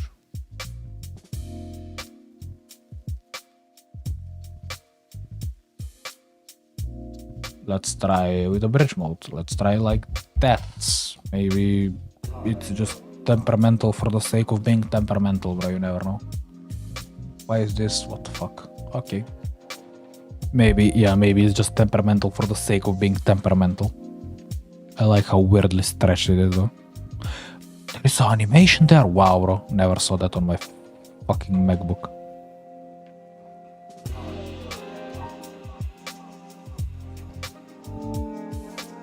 Connection established. So I guess it was the random. I guess it was the mode difference. Yes. Okay. That's random. uBlock Origin. First thing you do, kids, is go to uBlock Origin and get uBlock Origin. And you get uBlock Origin. You say add. You allow it to work in the other things. And uBlock Origin is now installed. That's all you need. Now, you full screen this shit. How do you full screen this shit? Enter. Yeah, we full screen this shit now. So, what? Bro, let me do my thing. Oh, this is the VMware thing. Well, now kids, Why doesn't full screen wanna work? Now you go here, because you're lazy and you're a Windows user on Linux. You wait for the thing to cache. The thing will take a bit to cache. And you find the VPN. What VPN works here is the question though. And you're looking for VPN that will actually work. Bro, what fucking cache are you building? Okay, you know what? You build a cache in the background while I figure out if audio works. I go to YouTube to see if audio works. Thing is surprisingly snappy for being a piece of shit. It has 2 cores, so crab rave. We do crab rave to see if audio works. Oh, it built the cache, and I want to go to here to stop this, and now go into here and play crab rave. Wow, audio actually works, unlike Arch. No, there isn't any GPU acceleration though, so you can see how much the video actually lags for some reason. If I do 360p, does it change? Absolutely not. Absolutely not. I mean, it's a thought experiment at the end of the day. So yeah, audio works, unlike on Arch. Fuck Arch. Yeah. Now while that is gone, we find the VPN. What VPN though? Does Proton exist here? VPN. No. Do I actually have to manually figure out how to install Proton, bro? No, don't do this to me. I don't want to do that. I don't want to have to do that, bro. I have to log in now, right? Why you do this to me? Yeah. Okay, you know what? I'll just sign in. I probably have an account somewhere. Okay, let's try and find the password. Type shit. Let's go here. Enjoy the spinny thingies until I figure out how to get an account for this shit.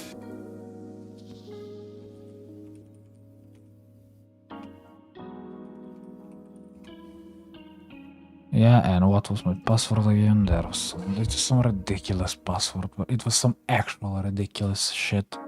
Some auto-generated thing.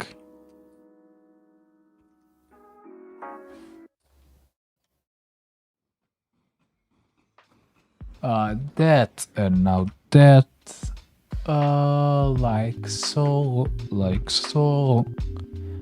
Then that, and that, then that, like so, and another thing, other different thing, not that thing, not that thing, no that, wow, that's ridiculous.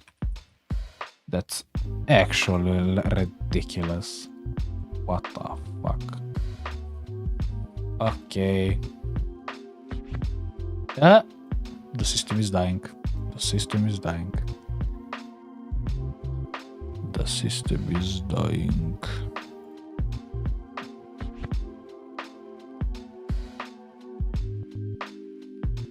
Okay, let's figure out how to install shit on Linux.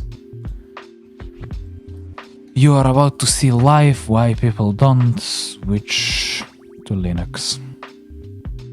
It's an Ubuntu-based one. How to install it? Download the packages containing in the repository. Keys required to install Proton VPN. Enter. What? You try to find the terminal. The dreaded terminal. And you say without this, I guess. Bro, please. Yeah, why would you actually work? Please tell me why you would actually work the way you're supposed to. And yeah, Control V doesn't work. Sure. Let's go to the start. Okay. Something not found. What is not found? I hate reading, bro. The repo, stable, Debian, blah blah blah, connection to repo, connection HTTP request, awaiting response, not found, error 404. Why though? Is my question. Why don't you work? Copy. And that's a different system down there.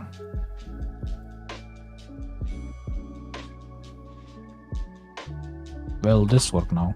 Nope, that's not a command. I knew it. Bro, why don't you work? Yeah, not found. Install Proton VPN repository. Sure, bro. Let's skip step 1 because step 1 doesn't matter, I guess. Sudo dpack get Proton stable. Let's get Proton. Cannot access archive because no such file in directory. Does this just not work? I can get Proton. Hate Linux, bro. I hate Linux. Look at this, like... Yeah, bro, I love you and all, but... needing a 15-step process to install a thing... Install the uprun, like sudo install Proton VPN desktop. If you want to check the repo package's integrity, you can verify by doing this thing, whatever that is. And this is some other thing, and this is the thing that didn't work. Download the packages that contain the repository configuration and keys required to install. Okay, so we can skip 1. And 2 doesn't work. Love this, bro. Like, it just actually doesn't work for some reason. Like, look at this shit. Nope. Awaiting response, something not found.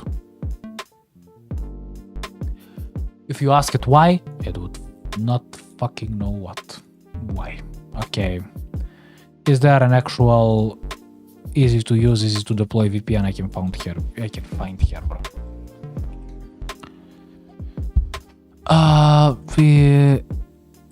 Some fucking VPN.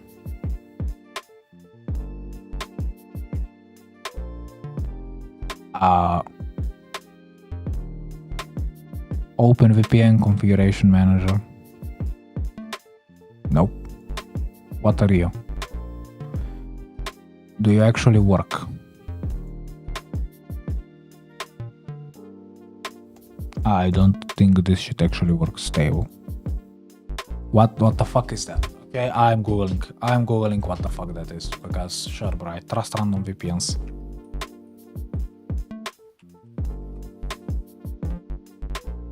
Most private VPN for desktop and mobile. Is it free though?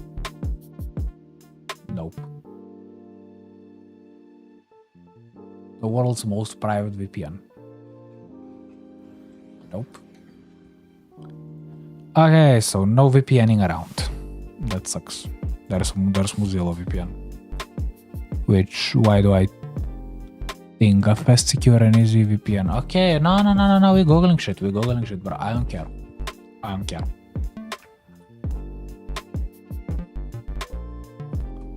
Let's see, what is Mozilla VPN? It's not even out. There is a waitlist. There unironically is a waitlist. Keeps your data safe.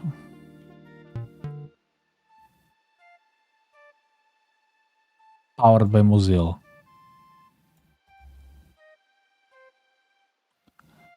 You can download it. Sure, bro. Let's download it. I don't care. It's a VM. That's this really misleading thing, bro. Sure. Let's install it. Additional software. Yeah, bro. Install whatever the fuck you want. It's a VM. I don't care. It is on my network, though. So, but yeah, I don't care. Install whatever, bro. Even if it's like just a proxy, sure. If it works, it works. It had 0 reviews. So, you know, it's probably safe. It's probably safe. This VM is getting nuked, by the way, after this. I don't know why I'm doing this, because I said I would. Not because I actually want to.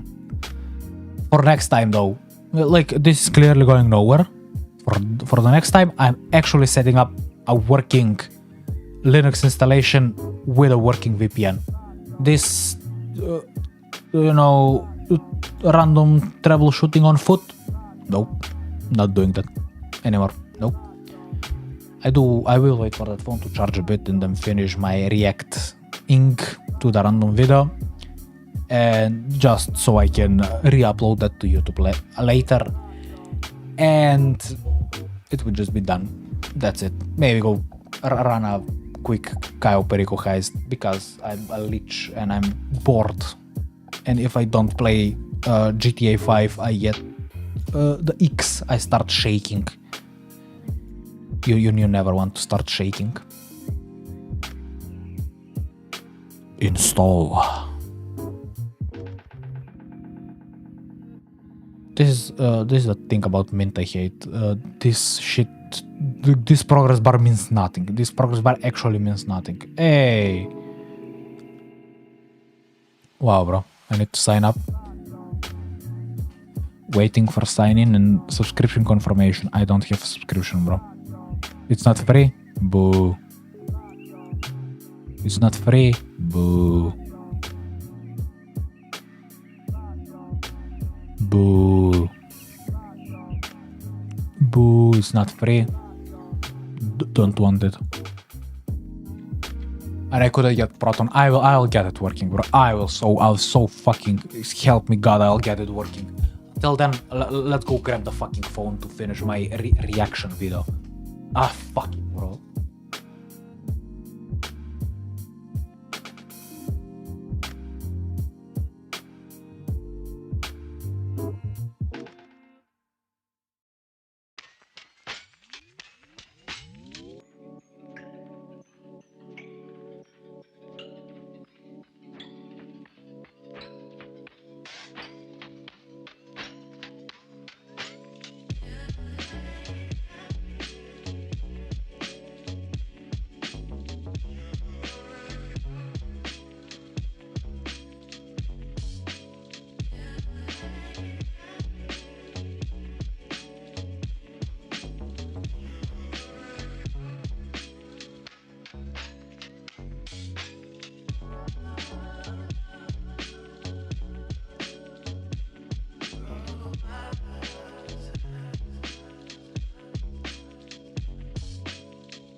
Oh yeah, that phone might actually be dead because motherfucker is not charging. Those were scissors. Why were they here? I don't know. So, what I did in all my smartness, I went... Bro, fuck you. Go fuck yourself. I went and I grabbed a random webcam I had lying around. It's probably shit. It's actually most likely is shit. But yeah. Let's figure out how to mount this thing now. It probably won't work for obvious reasons. I don't have a mount for it though. Now, how does that look? I wonder how that looks. And if I can even open it. Other source. Random webcam. Where is the random webcam, bro? Video capture device. Yes. A random cam. Not the Elgato one, this one. Oh, it actually works. Wow, bro, it looks like actual shit. What the fuck? I didn't know how good I had it with the random iPhone, bro. What? Nah, that actually looks like shit. I need to now do this. Please don't switch to the TV. It switched to the TV, right? Yeah, it did. Oh well. Bro, please. Oh, thank you. Thank you very much. It unironically... this camera unironically looks like shit though.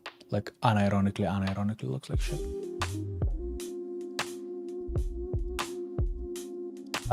And it's barely stable.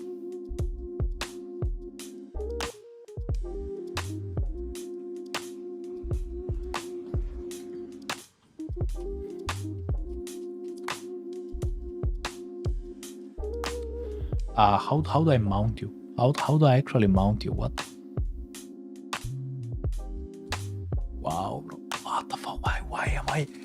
Why am I like what? Does temperature switching help? No. Absolutely not. What?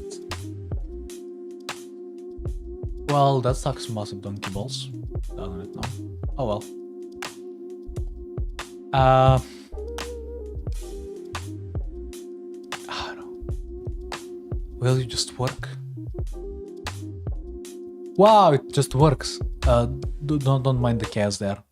Wow, bro, this looks fucking horrible. Now it won't work on the TikToks, right? It doesn't work on the TikToks. Fuck the TikToks, bro. Fuck the TikToks. It doesn't matter for the TikToks. Wow, this looks like actual shit. Wow. Will you work here though? That's why I'm wondering. It's just plug and play. It's just plug and play like that. Love it. Let's finish the reaction. It's this.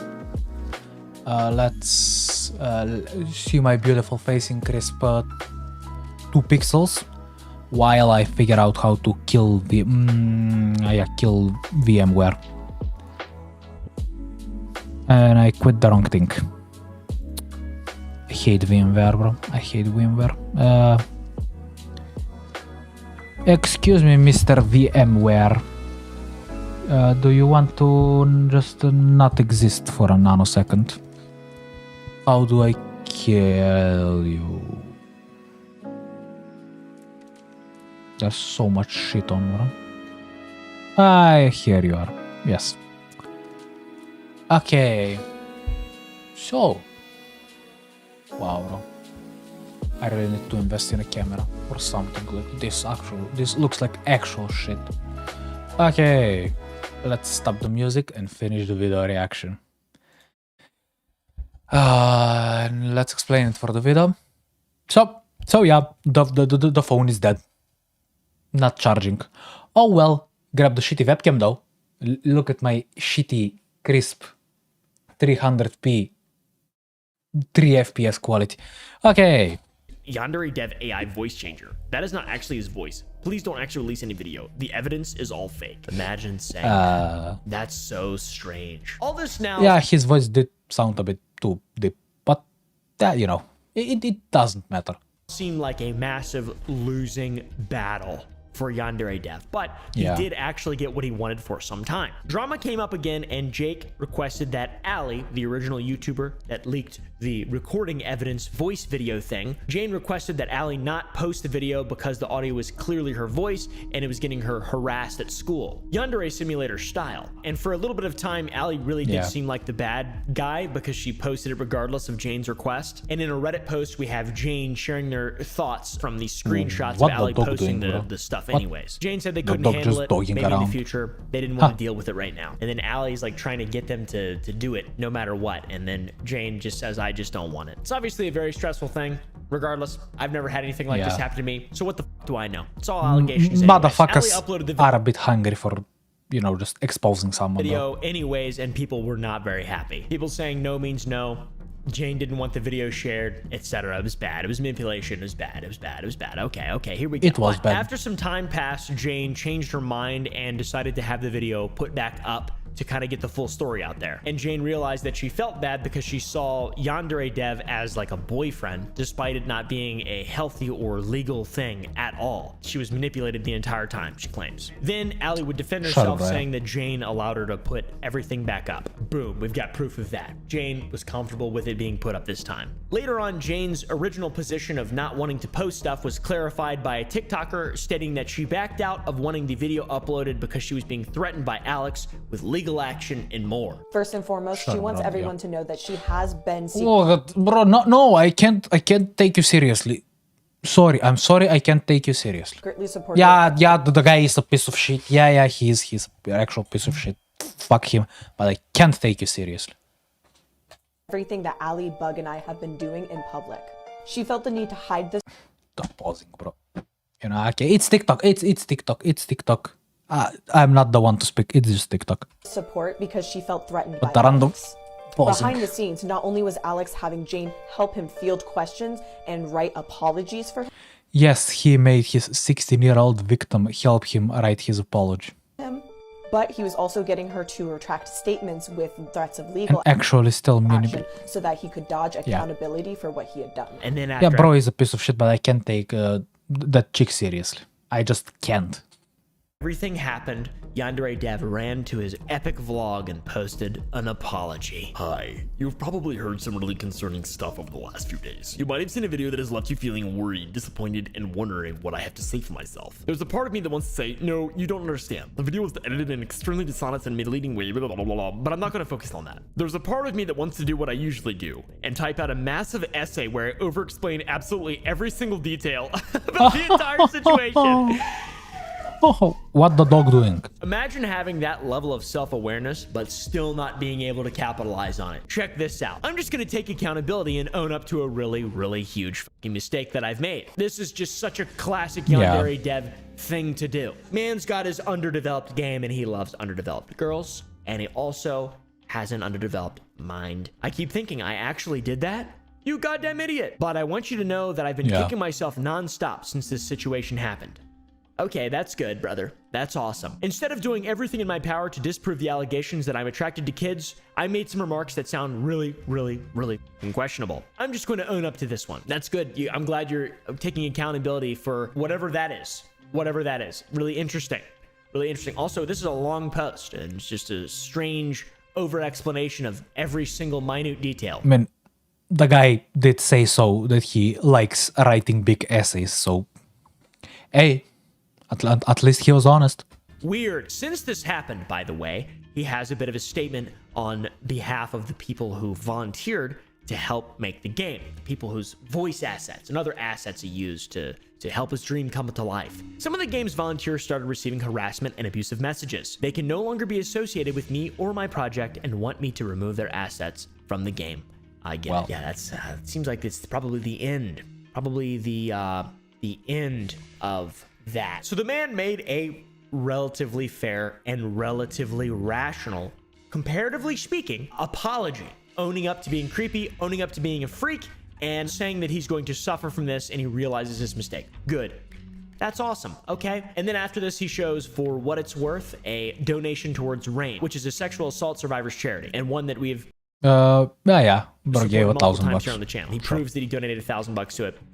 You know, that's awesome. That's good. Yeah. It seems like this might be the end. He was finally caught red-handed. Although there's no crime to be put behind bars, he was now publicly known as what people thought he was, a disgusting creep. That wasn't the end, guys. On October 1st, Yandere Dev had one more post about the state future of Yandere Simulator. How does he rationalize how bad this game is and how it hasn't come anywhere over the last multiple years? I think I can pinpoint the cause. Haven't left the house since July 2019. No real-life acquaintances. 16 plus hours on the computer every day. No vacations in half a decade. Prioritizing work above my physical health. See a therapist. Get hobbies that don't involve a computer or TV screen. Step away from the game development for a few months. All of yeah. it can be summarized as start making healthy life choices. If I want to do more good than harm to the world, I have to get my head straight. That might involve spending less time at the PC, less time on the internet, and less time developing the game. The project doesn't need to outright die, if he actually finished the game in 2 years, he wouldn't be that even more fucked up. Not that he really was leaving the house probably more before then, but ever since this, yeah, probably even less. Significant progress towards evolving into a much healthier person. Over the years, Yandere Simulator and myself have been through countless controversies. I'm sorry for not properly addressing most of those controversies and for responding to some of those controversies in ways that only made things worse. There are still a lot of things I want to address in a proper manner one day, but now is not the time. I don't want to let them down. Bro, with his essays. That is. I owe it to them for giving me 9 years of their attention. I owe them answers. I owe them satisfaction, and I owe them closure. I don't want— You owe them to finish the fucking game. The motherfuckers who've been supporting you on Patreon for 9 years. You owe them motherfuckers a fun game. I want to cancel the game. I want to keep developing it. But I don't think I can do that if I keep being a mistake machine. I can't guarantee when will be the next time I'll write a blog post. But I'm not sure what the blog post will ever even be about. I probably won't be posting as frequently as I updating the game as previously as I frequently was. I forgot how to fucking read. I'll be spending a lot of time thinking about how I should proceed from this point forward. I'll be considering all possible options, even the uncomfortable ones, such as reducing the scope of the game to make it into a project that would be much easier to finish with limited resources, and the absolute last resort of handing off development to someone else. For what it's worth, I apologize for everything. Yeah, if he did that, the game might have actually been done and fun. But oh well. And I thank you for it will actually never happen, probably. So after 9 years... Even to this day. This thing was like 2 years ago. Even to this day, motherfucker will still never do that. From developing the game, even thinking about the possibility of just passing it off to someone else. And yeah, let's see that.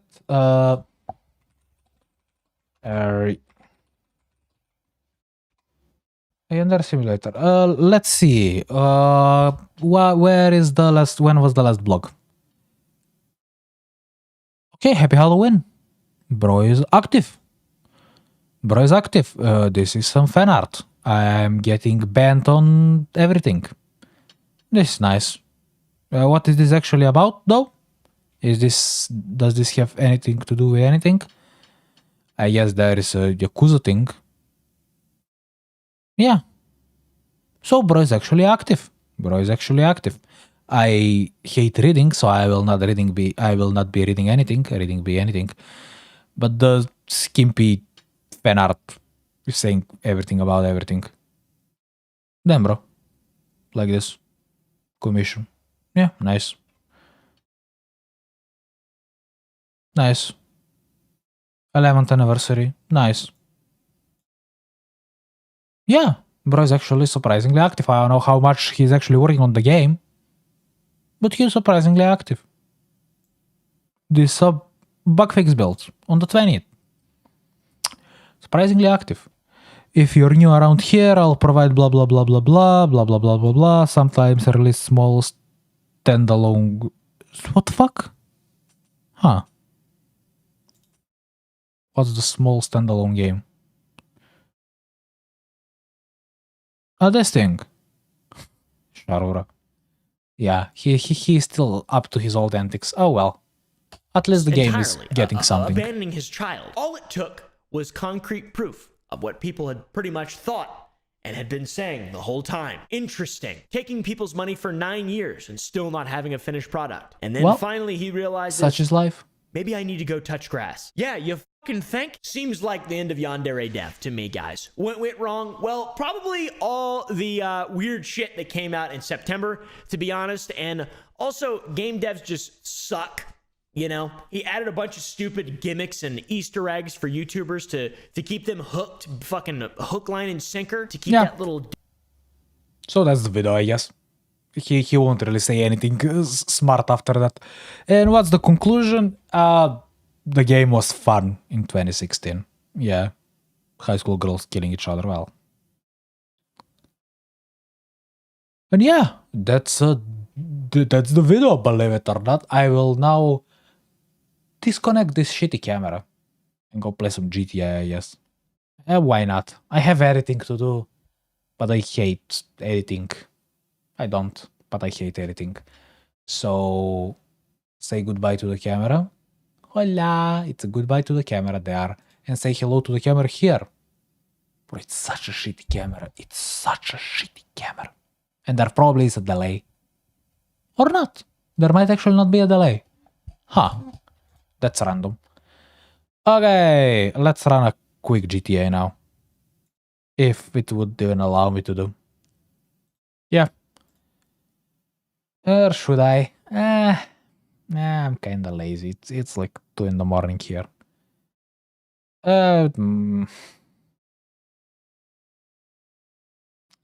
Should I? Should I run a quick GTA session? Let's turn on the chill hop though. I like the chill hop. Should I? Decisions. Like random fast box there and the chimney things. Decisions.